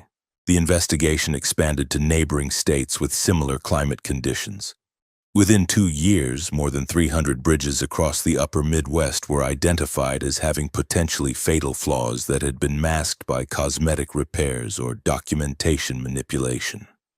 The American Society of Civil Engineers would later refer to this systematic failure as the most widespread infrastructure fraud scheme uncovered in modern American history. For the trucking community, the Harbor Springs incident became a watershed moment. The American Trucking Association partnered with whistleblower organizations to create an anonymous reporting system for drivers to document potentially dangerous infrastructure conditions observed during their routes. Within the first year, the system received over 12,000 reports, resulting in the emergency closure of 28 structures nationwide. The psychological impact on truckers who regularly traversed northern routes was profound. Many drivers began refusing assignments that involved crossing older bridges during winter conditions. Some trucking companies implemented their own bridge rating systems, prohibiting their drivers from using structures they deemed high risk, regardless of official classifications. Perhaps the most lasting legacy of the Harbor Springs incident was the creation of the Infrastructure Transparency Act, federal legislation requiring all states to maintain publicly accessible databases of bridge inspection records, repair histories, and maintenance budgets. The law, often referred to as Kaufman's Rule, eliminated the bureaucratic black boxes that had allowed dangerous conditions to persist unrest. For Kaufman himself, no legislation could undo the damage, though he received one of the largest personal injury settlements in Michigan history. No amount of money could restore his health or his career. In the years following the accident, he became an outspoken advocate for infrastructure safety, testifying before Congress and appearing at transportation safety conferences despite his ongoing health struggles. "Every truck driver knows there are risks that come with the job," Kaufman said during congressional testimony. "Weather, long hours, other drivers making bad decisions. We accept those risks. What we can't accept is driving across bridges that transportation officials know are dangerous. That's not a risk. That's a betrayal." Today, a small memorial plaque stands at the approach to the rebuilt Harbor Springs Bridge, which was completely reconstructed with modern safety features in 2015. The plaque bears no dramatic language, simply stating, "Drive with caution. Remember February 3, 2013 for truckers familiar with the story." No further explanation is necessary. The Harbor Springs incident fundamentally changed how America approaches infrastructure maintenance, particularly in regions subject to extreme weather conditions. The case study is now required reading for civil engineering students across the country, with the dash camera footage used in training programs to illustrate how quickly disaster can strike when infrastructure fails. For those who drive America's highways for a living, particularly through the harsh northern winters, the lessons of Harbor Springs have become part of the profession's collective consciousness. Drivers approaching bridges in winter conditions often still radio a simple message to those behind them: "Watch for black ice. Remember Kaufman."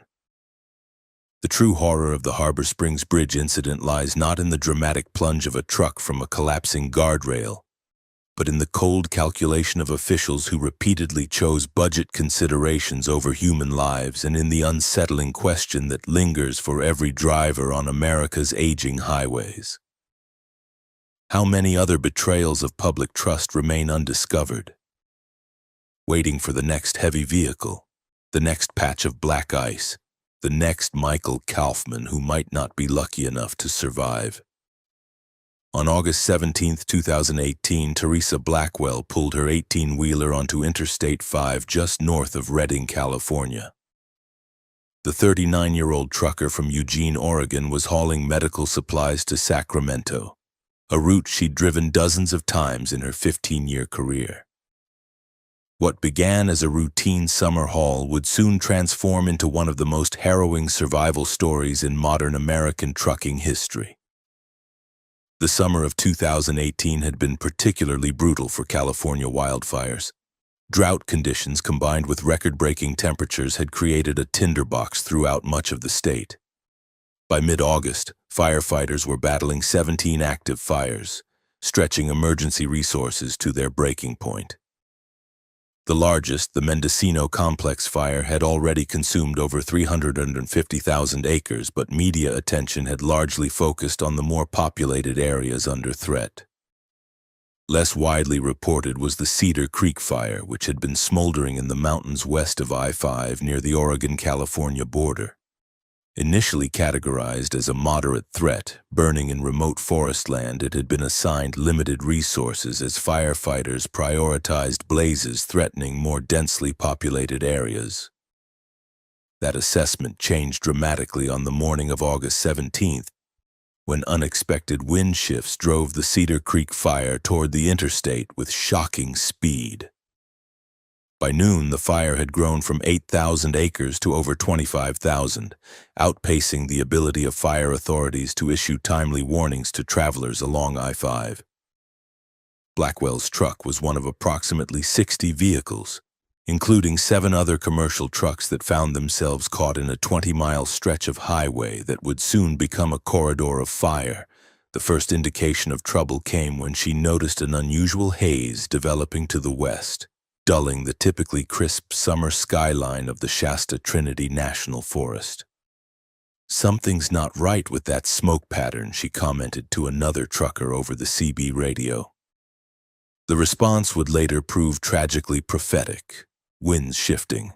If that's coming our way, we're in trouble." By 1:30 p.m., the situation deteriorated rapidly. Blackwell's dash cam, recovered later, captured the alarming transformation of the environment around her truck. In less than 20 minutes, visibility dropped from clear conditions to less than a 4-mile as smoke engulfed the highway. Embers began raining down on the road, carried by winds that had intensified to nearly 50 mph. At 1:47 p.m., Blackwell's dash cam recorded her slowing the truck as brake lights appeared ahead. Traffic had completely stopped. Through her windshield, she could see California Highway Patrol officers frantically directing vehicles to pull to the shoulders. One officer, barely visible through the thickening smoke, was shouting instructions through a bullhorn. "They're saying the fire jumped the ridge." A panicked voice reported over the CB, "It's coming straight for the highway." The recording captures Blackwell's response, her voice steady despite the escalating danger. "Everyone stay calm. We've got concrete under us and clearing on both sides of the road. If we stay in our vehicles, we should be okay." Her assessment, while logical, failed to account for the extraordinary intensity of the approaching firestorm. By 2:00 p.m., the main front of the Cedar Creek fire reached the highway embankment.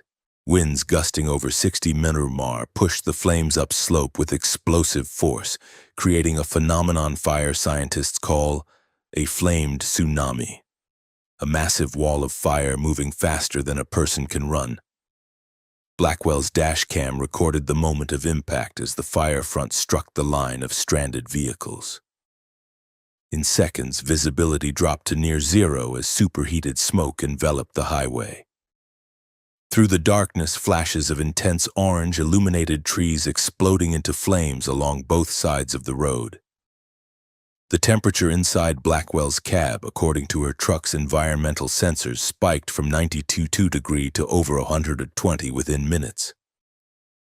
What followed was 45 minutes of sustained terror that survivors would later struggle to describe. With nowhere to go and no way to drive out of the inferno, the stranded travelers could only hunker down in their vehicles and hope the fire front would pass before the intense heat became lethal. For Blackwell, whose training included emergency protocols for various road hazards, the situation demanded immediate action. Her truck's dash cam and the recovered audio from her cab recorder documented her methodical response to the escalating crisis. First, she used her truck's built-in radio to broadcast clear instructions to nearby truckers. "Shut down engines. Fire will consume oxygen and could suffocate engines. Save batteries for emergency measures. Close all vents. Use water to dampen any cloth you can find and cover your face." Then she took inventory of her own resources, 2 gallons of drinking water, an emergency breathing mask from her hazmat kit, and the relative protection of her well-insulated cab. She dampened towels and sealed them around the edges of her doors and windows, creating makeshift filters against the toxic smoke seeping into the cabin. Through gaps in the smoke, Blackwell could see other travelers who were less prepared. A family in a minivan directly ahead of her appeared to be panicking with children pressed against the windows. Using her truck's horn to get their attention, she held up written instructions on a piece of cardboard. Stay in vehicle, wet clothes, cover faces. The most harrowing moment, captured clearly on the dash cam, came at approximately 2:23 p.m. A massive Douglas fir, its trunk already compromised by fire, crashed across the highway less than 50 ft ahead of Blackwell's truck. The tree struck a passenger car, crushing its roof. Without hesitation, Blackwell grabbed her emergency kit and left the relative safety of her cab. The external camera on her truck recorded her fighting through intense heat and near zero visibility to reach the damaged vehicle. Finding the driver's side crushed, she circled to the passenger door, which she managed to wrench open after several attempts. From inside, she pulled an unconscious man, later identified as retired schoolteacher Martin Delaney, 68, across the center console and out of the wreckage, half dragging, half carrying Delaney. Blackwell returned to her truck. The entire rescue took less than 2 minutes, but the external camera shows how the extreme conditions immediately affected her. Her exposed skin reened visibly from the intense heat, and she stumbled twice from the combined effects of smoke inhalation and poor visibility. Back in her cab with the injured Delaney, Blackwell radioed her situation to any emergency responders who might be monitoring the frequency. I've got an injured civilian male, approximately 70, unconscious but breathing. Significant head laceration. Vehicle crushed by fallen tree at mile marker 752. Immediate medical evacuation needed. The response came not from emergency services but from another trucker 4 miles ahead. No way in or out right now. Fires across the entire road about a mile north were completely cut off. For the next 30 minutes, Blackwell administered basic first aid to Delaney, monitored his breathing, and continued broadcasting their position. All while the firestorm raged around them. The cab temperature continued to rise, reaching nearly 140 deg despite all her efforts to insulate against the heat. Dash cam footage shows her regularly pouring small amounts of water over both herself and the still unconscious Delaney to prevent heat stroke. At approximately 3:10 p.m., the main fire front began to pass, having consumed most of the available fuel in the immediate vicinity. Visibility improved slightly, revealing the full extent of the devastation. Trees continued to burn on both sides of the highway, but the massive wall of flame had moved east, leaving behind a smoldering, apocalyptic landscape. As conditions marginally improved, Blackwell spotted the flashing lights of emergency vehicles approaching from the south. Firefighters and paramedics who had battled through the aftermath of the fire front to reach the stranded motorists. Her final recorded words before emergency responders reached her truck captured both relief and lingering concern. "They're coming. Hang on, sir. Help is almost here." The full scope of the Cedar Pass fire entrapment, as it came to be known, only became clear in the following days. Of the 60-plus vehicles trapped in the fire corridor, 58 people emerged alive.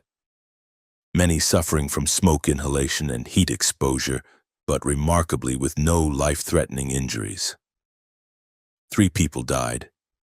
An elderly couple who had attempted to flee their vehicle on foot, and the driver of a convertible with its top down, who suffered fatal burns before the fire front had even fully reached the highway. Martin Delaney, the man Blackwell had pulled from the crushed car, spent 2 weeks in intensive care with a fractured skull and third-degree burns on his arms.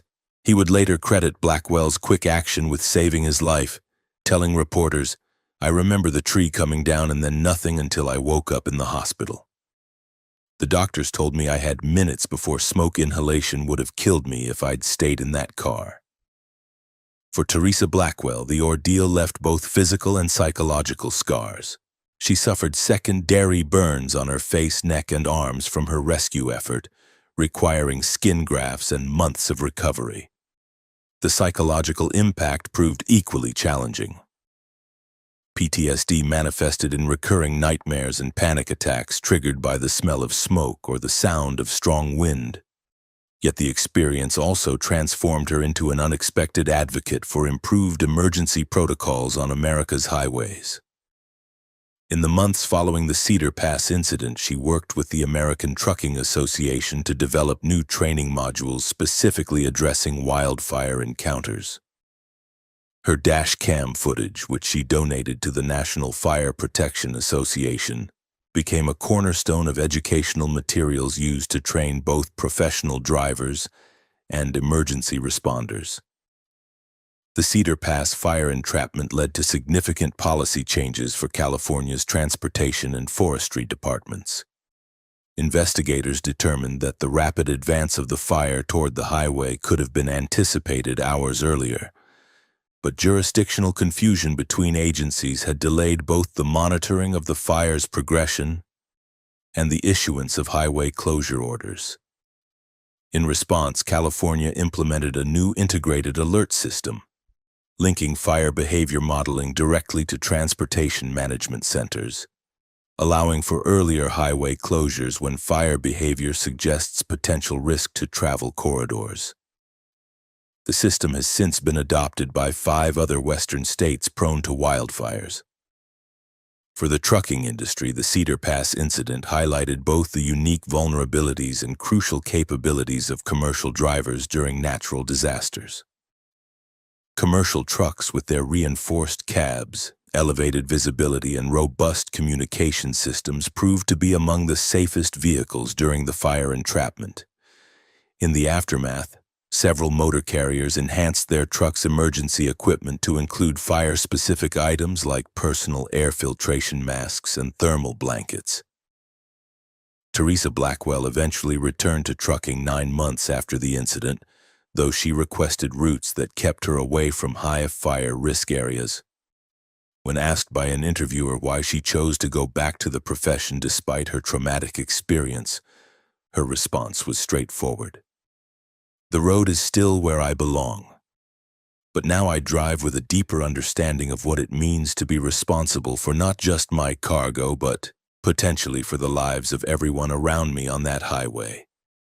Today, a small memorial stands at the Cedar Pass viewpoint along Interstate 5, commemorating those who lost their lives and recognizing the extraordinary resilience of those who survived. A bronze plaque bears the names of the 3 who perished alongside a simple quote attributed to Teresa Blackwell. "In our darkest moments on the highway, we are never truly alone." For truckers who still traverse the I-5 corridor through California's fire-prone regions, the lessons of Cedar Pass have become part of the collective wisdom passed from veteran drivers to newcomers. Chief among them is Blackwell's calm directive during the height of the crisis.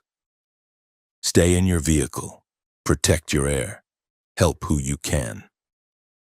The true horror of the Cedar Pass fire entrapment lies not in the death toll, which could have been far higher without the quick thinking of drivers like Blackwell, but in the realization that climate change is creating conditions where such incidents are increasingly likely.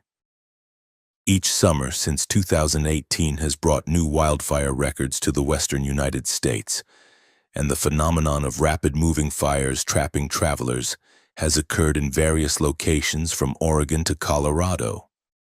For American truckers, particularly those whose routes take them through the fire-prone regions of the West, the Cedar Pass incident serves as both a cautionary tale and a testament to the difference that one prepared, level-headed driver can make when natural forces transform familiar highways into corridors of fire. Marcus Delaney had been driving hazardous materials for 8 years, and in that time he'd handled everything from industrial chemicals to medical waste. At 42, he had earned a reputation as one of the most reliable hazmat drivers at transcontinental shipping, with a spotless safety record and perfect compliance history. His specialized training combined with a methodical attention to detail made him the company's first choice for sensitive or high V-value cargo. It was this reputation that led to his assignment on October 12, 2016.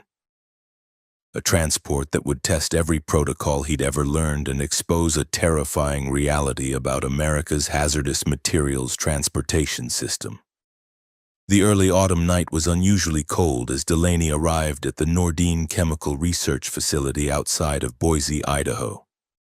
The facility was unmarked except for a Department of Energy identification number, one of dozens of privately contracted laboratories developing industrial compounds for government applications.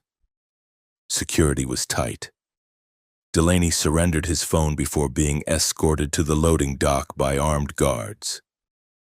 This shipment is classified Level 4 containment, the facility's shipping coordinator told him, sliding a digital tablet across the desk for his signature. Destination is the DHMS facility in Missoula. You'll be taking Northern Route 375. It's been cleared of all construction and the Highway Patrol has been notified to expect you. Level 4 was rare, the highest security and containment protocol for non-nuclear materials. In 8 years of hazmat driving, Delaney had handled exactly 2 Level 4 shipments. Both had involved military-grade chemical agents being transported to secure government facilities. Both had included an armed escort. "I don't see any escort assignment in the manifest," Delaney noted, scanning the digital documents. "Budget cuts," the coordinator replied with a shrug. "They're monitoring via satellite. You've got the secure comms unit, right?" Delaney nodded. The specialized communication device installed in his cab allowed for constant contact with both his dispatcher and federal monitoring systems regardless of cellular coverage. Standard for Level 4 transports, what wasn't standard was the size of the cargo. A single specialized containment cylinder barely 4 ft tall and 2 ft in diameter secured to a specially designed pallet. Most Level 4 shipments filled an entire trailer. "What exactly am I carrying?" Delaney asked, knowing the answer before the coordinator gave it. "That's neat to know. And according to this paperwork, you don't need to know," the man replied, tapping the manifest. "What you do need to know is that if containment is breached, the emergency protocol is immediate evacuation to a minimum safe distance of 5 meters upwind. There's a specialized containment kit in the storage compartment of your cab. Use it only as a last resort. It's essentially a heavily reinforced body bag for the cylinder." Delaney had transported enough dangerous materials to recognize the implications of a 5 mm evacuation zone. Whatever was in that cylinder was extraordinarily toxic, likely airborne, and almost certainly lethal. By 10:30 p.m., the cylinder was secured in Delaney's specially equipped trailer. The manifest was signed and he was heading north on Route 375, a stretch of highway that wound through some of Idaho's most isolated mountain terrain. The route would take approximately 6 hours in ideal conditions. The weather forecast had predicted light snow after midnight, but nothing that should impede his progress. At 11:47 p.m., Delaney made his first scheduled check-in via the secure comm system. Checkpoint Alpha reached. All systems normal, cargo secure. Current position is mile marker 47 on Route 375 north. Estimated arrival at Checkpoint Bravo in 55 minutes. The response came immediately. Acknowledged. Transport 87. Satellite monitoring confirms your position. Be advised, weather pattern has intensified. Snow accumulation may reach 4 in by EO 200 hours. Delaney wasn't concerned.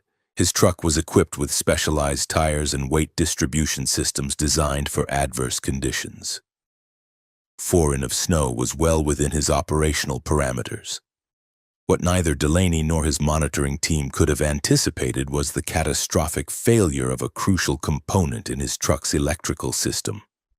Specifically, the specialized alternator designed to power both the engine and the separate cooling system required for certain types of hazardous materials. At 12:23 a.m., as Delaney navigated a particularly isolated stretch of highway between ridge lines, His dashboard lit up with warning indicators. The primary electrical system was failing. Within seconds, the secondary backup engaged, but the strain on the system was evident as the dashboard flickered. Following protocol, Delaney immediately radioed in the situation. Transport 87 reporting electrical system malfunction. Primary system down, secondary engaging but showing strain, requesting immediate technical support and possible escort. The response came through with noticeable static. The backup system wasn't providing full power to the communications array. Transport 87 satellite confirms electrical anomalies. Nearest technical support is approximately 90 minutes from your position. Rerouting highway patrol unit to your location. Estimated arrival 45 minutes. Your priority is cargo integrity. If necessary, initiate stationary protocol. Stationary protocol meant pulling over, engaging manual locks on the cargo containment systems, and waiting for assistance. It was standard procedure for mechanical failures, but that procedure assumed functioning environmental controls within the trailer. Before Delaney could respond, the backup electrical system failed completely. The truck's engine died, leaving him coasting on a darkened stretch of highway with only emergency battery power for essential systems. The specialized cooling unit for the trailer, which required continuous power, would function on backup batteries for approximately 30 minutes before failing. In the sudden silence of the dead engine, Delaney could hear something he hadn't noticed before, a faint but distinct hissing sound coming from the trailer. Every hazmat driver knows that unexpected noises from containment areas represent worst-case scenarios. Delaney immediately engaged the emergency brake, bringing the truck to a controlled stop on the shoulder. Using his flashlight, he exited the cab and moved cautiously toward the trailer. The hissing was louder now, clearly emanating from the sealed containment area. Following protocol, Delaney didn't immediately open the trailer. Instead, he accessed the external monitoring panel, a small digital display that showed conditions inside, powered by its own independent battery. The reading made his blood run cold. Internal temperature 57 degrees and rising. Normal operating range for this cargo was between 35 to about 40 degrees. More alarming was the atmospheric sensor, which showed trace amounts of an unidentified compound in the trailer's air. The containment was failing. Delaney had approximately 20 minutes before the cooling system failed completely. The rising temperature inside was already compromising the specialized cylinder's integrity. He had three options: attempt to repair the electrical system and restore power to the cooling unit, deploy the emergency containment kit to encase the cylinder and hope it held until help arrived, or execute the most extreme protocol, intentional isolation. Intentional isolation was a procedure Delaney had only read about in training manuals. It involved moving the hazardous material as far from population centers as possible, securing it, and then evacuating, essentially sacrificing the cargo but ensuring no collateral exposure. Given his location deep in the mountains with the nearest town over 32 miles away, Delaney made his decision. He would attempt to use the emergency containment kit, and if that failed, he would implement intentional isolation. The emergency containment kit was stored in a reinforced case behind the driver's seat. As Delaney retrieved it, the secure comm unit crackled to life, operating on its independent power source. Transport 87, be advised, were detecting containment anomalies via satellite thermal imaging. Highway Patrol ETA now 38 minutes. Hazmat response team has been scrambled from Missoula. ETA 3 hours. Confirm your situation. Delaney's response was concise. Implementing emergency containment procedures. Cooling system failure imminent. Breach is likely within 15 minutes. Request immediate airspace restriction and evacuation order for 5 m radius. The gravity of his words was not lost on the monitoring team. Their response was immediate. Understood. Transport 87. Emergency protocols activated. Satellite uplink will remain active. We've lost telemetry on the cargo sensors. You are now our only eyes on site." With the specialized containment bag in hand, Delaney approached the trailer. The standard procedure required him to open the sealed doors, deploy the bag over the cylinder, and seal it manually, a process that would inevitably expose him to whatever was leaking from the container. The hazmat suit in his emergency kit would provide limited protection, but Level 4 materials often required specialized containment beyond standard protective gear. Nevertheless, he had no choice. If the cylinder failed completely, the consequences could be catastrophic for communities downwind. As he donned the protective suit, Delaney mentally reviewed the evacuation map for Route 375. The wind was coming from the northwest, which meant any airborne release would travel southeast directly toward the town of Pinehurst, population 1,200, approximately 32 miles away. With the suit secured and oxygen flowing from the attached tank, Delaney unlocked the trailer doors. The hissing was immediately louder. He swung the doors open, illuminating the interior with his flashlight. The cylinder sat in the center of the trailer, secured to its specialized pallet. Frost had formed along a hairline crack in its surface, a clear indication that the supercooled material inside was responding to the rising temperature. As he watched, a thin vapor escaped from the crack, dissipating in the trailer's air. Moving quickly, Delaney unfolded the emergency containment bag, essentially a heavily reinforced, chemically resistant body bag designed to contain leaking materials. The process required him to maneuver the cylinder into the bag and seal it with a specialized locking mechanism, all while avoiding direct contact with the leaking material. The procedure took 7 minutes, 7 minutes of exposure to whatever vapor was escaping the cylinder. The suit's external sensors showed no immediate atmospheric threats, but Delaney knew that many Level 4 materials were undetectable with standard equipment. With the cylinder secured in the containment bag, Delaney resealed the trailer and returned to the cab. His oxygen tank showed 22 minutes of remaining supply, enough to reach safety if he moved quickly. Following intentional isolation protocol, Delaney drove the disabled truck further from the highway, using only the momentum of the slope and his remaining battery power to steer onto a fire access road. He positioned the vehicle in a clearing approximately half a mile from the main road, as far from potential civilian exposure as possible. After engaging all remaining locks and security systems, Delaney hiked back to the highway.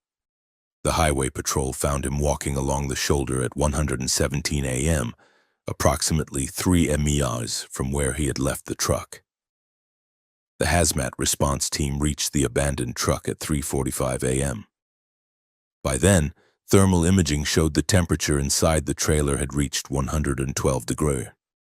Despite this, the emergency containment bag had held, preventing what investigators would later determine could have been catastrophic exposure to an experimental compound designed for rapid deployment in conflict zones. Marcus Delaney spent 3 days under medical observation.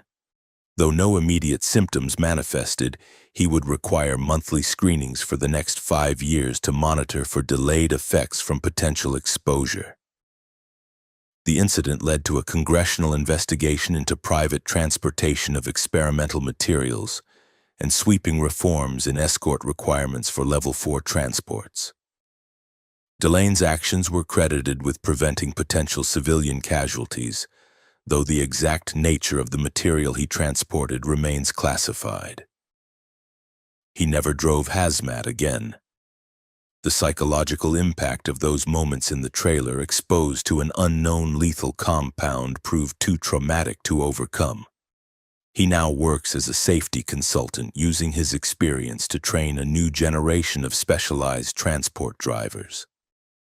For those who drive America's most dangerous cargoes along isolated routes, Delaney's experience has become a case study in both the risks they face and the responsibility they bear. Moving materials most people don't know exist through places most people will never see, with consequences most people can't imagine. Curtis Hoffman never considered himself a hero. At 47, the veteran trucker from Milwaukee had spent over 2 decades hauling freight across America's Midwest, facing blizzards, ice storms, and the occasional tornado warning with the stoic pragmatism typical of career drivers. Weather was just part of the job, something to be respected, prepared for, and endured. But nothing in his 23 years on the road had prepared him for the events of January 12, 2017. A day that would test not only his survival skills but his humanity in ways he could never have imagined. The winter of 2016 to 2017 had been relatively mild across the northern plains until mid-January, when a massive Arctic air mass descended from Canada, colliding with moisture-laden air from the Gulf. Meteorologists had been tracking the system for days, predicting significant snowfall, but nothing historic. What they failed to anticipate was the extraordinary intensity the storm would develop as it moved across the Dakotas. Hoffman was hauling agricultural equipment parts from Minneapolis to Bismarck, a route he'd driven countless times. He checked the forecast before departing. 8 to 12 in of snow expected, with temperatures dropping into the single digits. Challenging conditions, but manageable for an experienced winter driver with a well-maintained rig. By 2:30 p.m., as he crossed into North Dakota on Interstate 94, conditions had begun to deteriorate. The snow, which had started as large, lazy flakes, had intensified to a driving sheet of white. Wind gusts buffeted his truck, creating swirling ground blizzards across the highway. Visibility was shrinking by the minute. Hoffman's dash camera, which would later become key evidence in the investigation, captured his growing concern. "Wind's picking up something fierce," he commented to himself. "Might need to find somewhere to wait this out soon." At 3:17 p.m., Hoffman's radio crackled with an urgent message. The North Dakota Department of Transportation was closing I-94 from the Minnesota border to Bismarck due to rapidly deteriorating conditions. All drivers were advised to exit at the next available opportunity and seek shelter. The nearest exit with services was Linwood, approximately 12 mi ahead. Hoffman calculated he could reach it within 15 minutes at reduced speed. What he couldn't know was that he was driving into what meteorologists would later classify as a rare mesoscale snow band, an intense localized weather phenomenon that can produce snowfall rates exceeding 3 an hour, coupled with near hurricane-force wind gusts. At 3:26 p.m., Hoffman's visibility dropped to near zero in a matter of seconds. His dash cam shows the world outside, transforming from a distinguishable highway to a featureless white void. Using the rumble strips as guidance, he reduced his speed to less than 20 minutes, desperately searching for the reflective markers indicating the Linwood exit. Then came the moment that would change everything. Through the swirling snow, Hoffman's dash cam captured a flash of red brake lights directly ahead. He applied his brakes gradually, following protocol for slippery conditions. But as he slowed, the red lights ahead seemed to vanish entirely. Seconds later, they reappeared much closer and at an angle. A passenger vehicle had spun out and was now sideways across the right lane and shoulder. Hoffman swerved left to avoid collision, skillfully keeping his truck under control on the treacherous surface. As he passed the stranded vehicle, his side camera caught a brief image. A sedan with Michigan plates, hazard lights blinking weakly, nearly buried under drifting snow. Protocol in such situations is clear. Commercial drivers should continue to a safe location, then report stranded vehicles to authorities. Attempting roadside assistance in dangerous conditions creates additional hazards.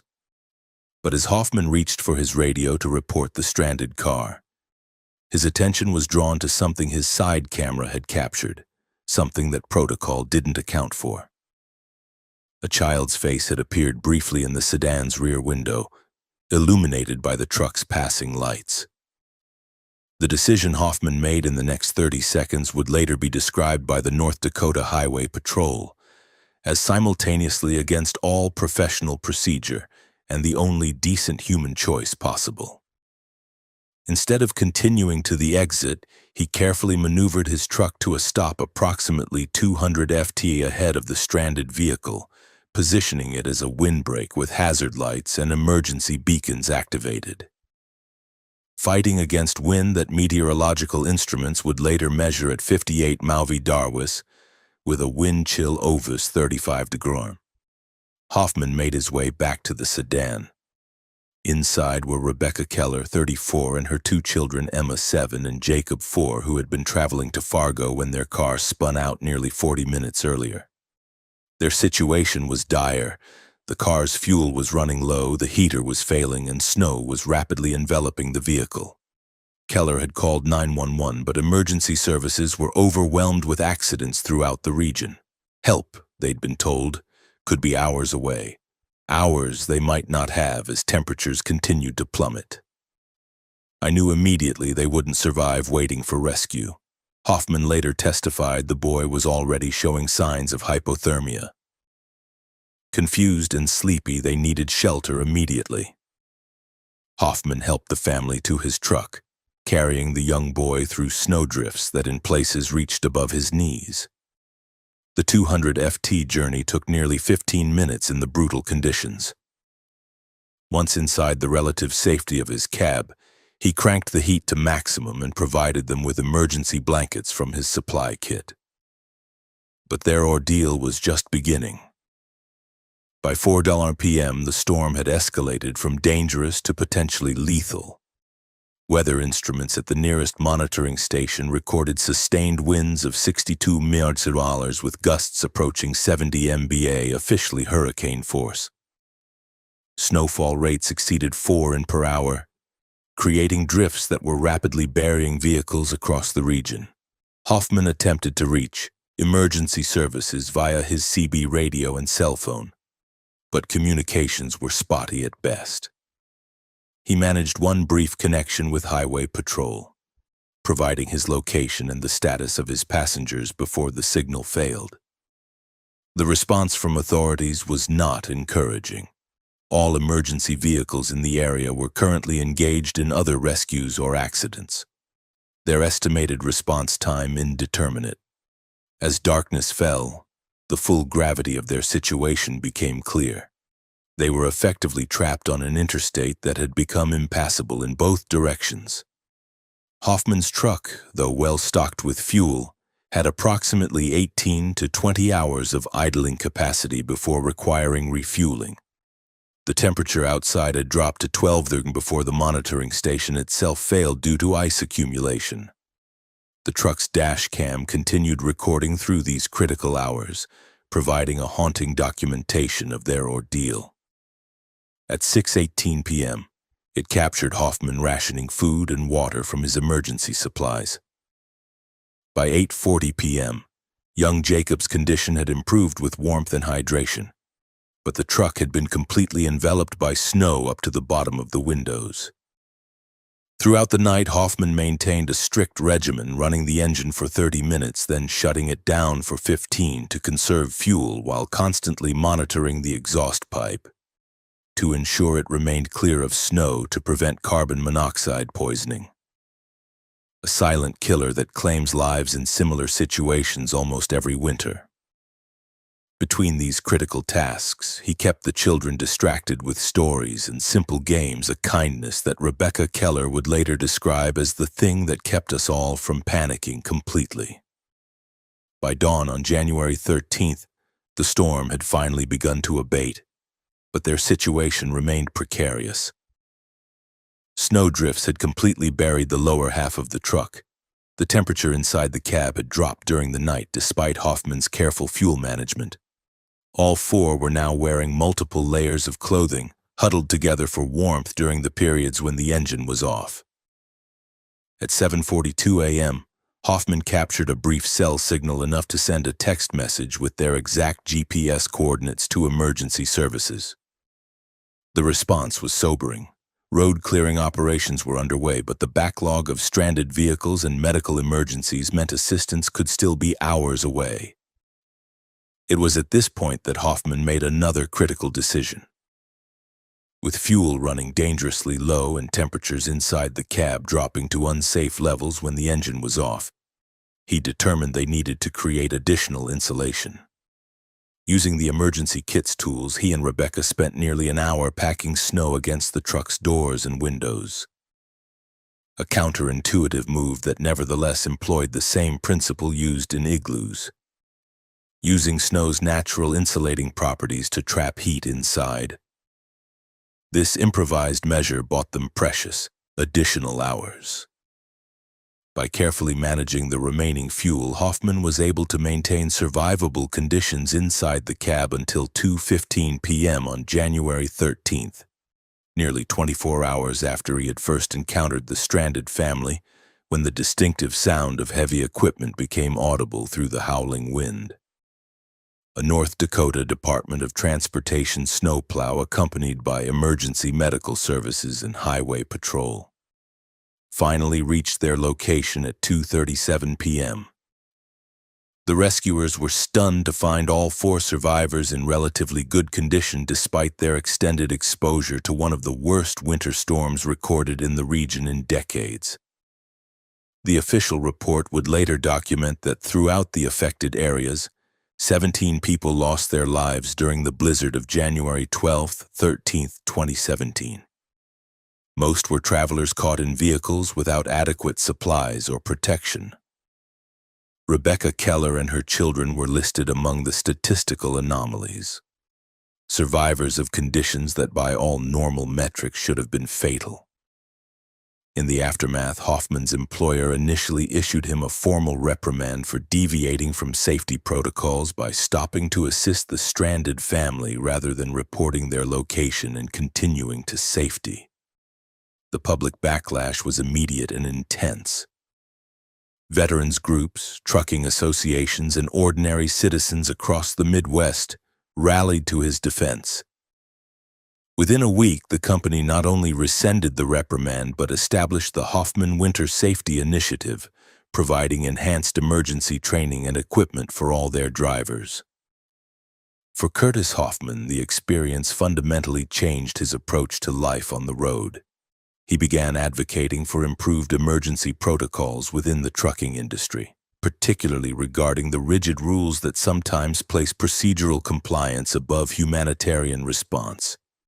He also became an outspoken proponent for enhanced winter survival training for all commercial drivers operating in northern regions. The North Dakota legislature, responding to the events of January 2017, passed what became known as the Hoffman Act, which provided liability protection for commercial drivers who stopped to render emergency assistance during declared weather emergencies, effectively removing the professional risk of choosing humanity over protocol. Today, a small plaque at the North Dakota Highway Patrol headquarters in Bismarck commemorates the incident, bearing a quote from Hoffman that has become something of a mantra for winter drivers across the northern plains. In the worst conditions, the only resource that matters is each other. For truckers who still traverse Interstate 94 through the winter months, the story of Curtis Hoffman and the Keller family serves as both a warning and an inspiration, a reminder that sometimes the difference between tragedy and survival comes down to one person's willingness to stop when every professional instinct says to keep moving. Rebecca Keller, who now volunteers with winter preparedness programs throughout the Midwest, perhaps summarized it best in her testimony before the state legislature. There are 2 types of heroes: those who run toward danger, and those who simply refuse to drive away from it. Curtis was the second kind, and that made all the difference. Nathan Reed had been driving the treacherous curves of Colorado's Independence Pass for nearly 15 years. At 49, the veteran trucker knew every switchback, every gradient, and every potential hazard along the narrow mountain route that connected the mining operations of the Western Slope with distribution centers in Denver. What he couldn't have known on the morning of June 7, 2018 was that his intimate knowledge of this perilous road would be tested like never before, and would ultimately save not only his life, but the lives of dozens of unsuspecting travelers. The day began routinely enough. Reed departed from the Silverton Mining Supply Depot at 5:15 a.m., his 18-wheeler loaded with industrial equipment bound for Denver. The early departure was strategic. It allowed him to navigate the most dangerous sections of Independence Pass before tourist traffic picked up in the late morning. The weather forecast was ideal. Clear skies, light winds, and temperatures in the mid-60s. Perfect conditions for the challenging drive. By 7:30 a.m., Reed had reached the western approach to the pass. As he began the series of sharp switchbacks that would take him up to the 12,095 FT summit, he noticed something unusual through his windshield. A commercial pickup truck parked at a maintenance pullout just ahead, its hazard lights flashing. Two men in what appeared to be Colorado Department of Transportation uniforms were placing traffic cones around a small section of the guardrail. Nothing particularly alarming. Routine maintenance was common during the summer months. Reed slowed his rig, giving the workers a wide berth as he passed. Something about the scene nagged at his subconscious. However, he couldn't place it immediately, but something felt off. 10 minutes later, as he navigated a particularly sharp curve known locally as Widow's Turn, it hit him. The pickup had lacked the standard CDOT markings and identification numbers required for all official vehicles. It was such a small detail that most drivers would never have noticed. But Reed, who encountered legitimate CDOT crews regularly on his route, had developed an eye for these specifics. He reached for his CB radio, intending to contact the State Patrol dispatch to verify if maintenance was scheduled. Before he could make the call, his truck's engine warning light flashed on, accompanied by a sudden loss of power. This immediate mechanical failure, coming just minutes after passing the suspicious maintenance crew, elevated his concern to alarm. Reed carefully maneuvered the struggling truck into a scenic overlook pullout, applied the emergency brakes, and popped the hood to investigate. What he discovered sent a chill through him despite the warm morning sun. The main fuel line had been cleanly cut and then loosely reattached, a sabotage designed to allow the truck to run normally for several minutes before the pressure caused the compromised connection to fail. Had this happened just 2 minutes later, he would have been navigating Shepherd's Cliff, a section with no shoulder and a 1/500 FT drop. Reed's dash cam, which he had installed after a near miss with a tourist 3 years earlier, had been recording continuously. He quickly reviewed the footage from his stop at the maintenance pullout. The camera had captured clear images of both men, though their faces were partially obscured by caps and sunglasses. More importantly, it had recorded the license plate of their pickup. When Reed attempted to call State Patrol on his cell phone, he discovered there was no signal, not unusual in the remote mountain pass. His truck's satellite communication system, however, was still functional. He sent an emergency alert to his dispatcher with his location and a brief description of the situation. The response came almost immediately. No scheduled CDOT maintenance on Independence Pass today. State Patrol notified, go stay put. Do not approach anyone who stops. Reed had just acknowledged the message when he noticed a sedan slow as it passed his truck. The driver, a man in his 30s wearing sunglasses and a baseball cap, seemed to be studying the disabled rig with unusual interest. The vehicle continued around the next curb, but Reed's instincts told him the encounter wasn't over. He was right. 5 minutes later, the same sedan reappeared, this time from the opposite direction, having apparently turned around. It pulled into the overlook about 50 FT from Reed's truck. 2 men emerged, the same individuals Reed had seen setting up maintenance cones earlier. Neither was wearing CDOT uniforms now. Reed locked himself in the cab and positioned himself to record with his phone. Through his side mirror, he observed the men approaching, trying to appear casual as if offering assistance to a stranded trucker. One carried what looked like a tire iron, partially concealed against his leg. "Hey buddy, need some help?" the taller man called out, his voice friendly but his posture tense. "Looks like you're having engine trouble." Reed didn't respond. Instead, he activated his truck's external air horn, an ear-splitting blast that echoed across the mountainside. Both men flinched, momentarily startled. When Reed immediately followed with a second blast, they exchanged glances, clearly recognizing that their target was aware of the danger. What happened next would later be described in court documents as a coordinated criminal effort that came dangerously close to succeeding. Rather than retreating, the men split up, one circling toward the passenger side of the truck while the other maintained his position, now openly brandishing the tire iron. "Open the door. Trucker," the man called out, all pretense of assistance gone from his voice. "We just want the shipment. Cooperate and you'll walk away." What the would-be hijackers couldn't know was that Reed had participated in secure transport training during his military service decades earlier. He understood that his high ground position in the elevated cab gave him a tactical advantage. He also knew his satellite communication had already alerted authorities help was coming. But in the remote pass, it could be 30 minutes or more before it arrived. Reed decided to create a standoff scenario, periodically sounding the air horn, both to maintain the men's anxiety level and potentially alert any passing motorists to trouble. The strategy worked initially, keeping the hijackers at a cautious distance as they attempted to determine their next move.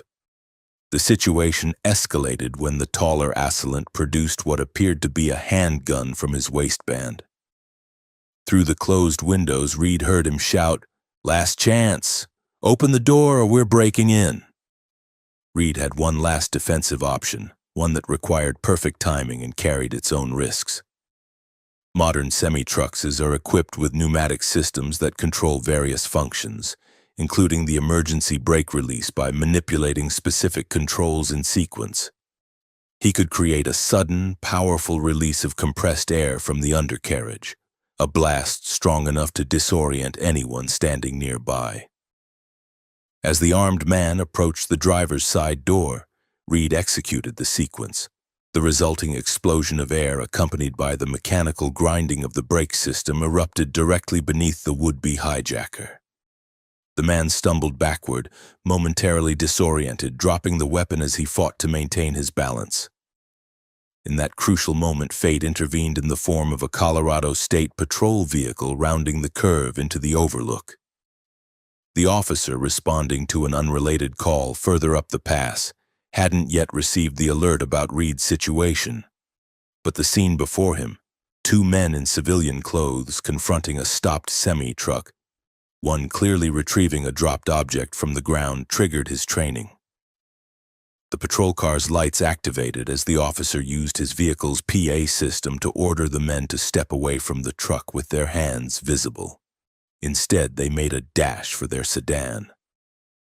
The officer managed to block their vehicle's exit from the overlook just as the first of several responding units arrived from the opposite direction. The subsequent investigation revealed a disturbing pattern that sent shockwaves through the commercial trucking industry.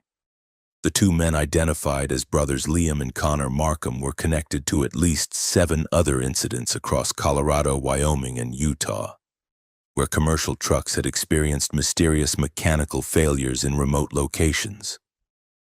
In 2 of those cases, the drivers had disappeared entirely. Their vehicles found abandoned. A search of the Markham's property uncovered driver's licenses belonging to the missing truckers, along with cargo manifests and shipping schedules for dozens of high V-value deliveries. Most disturbing were the detailed maps of remote sections of mountain highways with specific curves and pullouts marked for what investigators believed were planned ambush points. For Nathan Reed, the most chilling revelation came during the Markham's eventual trial. Forensic analysis of GPS data from their vehicle showed they had followed his truck from the supply depot that morning. They had specifically targeted him and his cargo. Had they succeeded with their sabotage, his truck would have lost power and braking capability while navigating one of the deadliest sections of the pass. The catastrophic potential extended beyond Reed himself. A runaway semi on Independence Pass during the increasing tourist traffic of mid-m morning could have resulted in multiple collisions and countless casualties as the out-of-control truck careened down the mountainside. The case prompted a federal investigation into cargo theft and trafficking operations throughout the Mountain West. Subsequent arrests connected the Markham brothers to a sophisticated network that had been operating undetected for nearly 3 years, specifically targeting trucks carrying high-value industrial equipment that could be quickly resold through international black market channels. For the trucking industry, the Independence Pass incident became a watershed moment. Companies implemented new security protocols, including real-time tracking, emergency alert systems, and regular mechanical inspections at secure facilities rather than roadside. Many carriers began using escort vehicles for high-value shipments through remote areas, and dash cams, once considered optional equipment, became standard issue. Nathan Reed received commendations from both state law enforcement and the Commercial Vehicle Safety Alliance for his actions. His quick thinking and calm response under threat were credited with not only saving his own life, but potentially those of dozens of unsuspecting tourists who would have been on the pass later that morning. Reed still drives the mountain routes of Colorado, though he now leads training sessions for other drivers on security awareness and emergency response. When asked about that June morning on Independence Pass, his response reflects the vigilance that has become second nature to drivers throughout the region. The mountains will always have natural dangers. Steep grades, narrow roads, rock slides, those you can prepare for. It's the dangers you don't expect, the ones that look ordinary until suddenly they're not, that you really have to watch for. Sometimes the most important skill isn't how you handle the truck, it's noticing what doesn't quite fit in the world around you. For truckers traversing the remote highways of the American West, Reed's experience has become a cautionary tale, taught in training programs throughout the industry. The lesson is clear.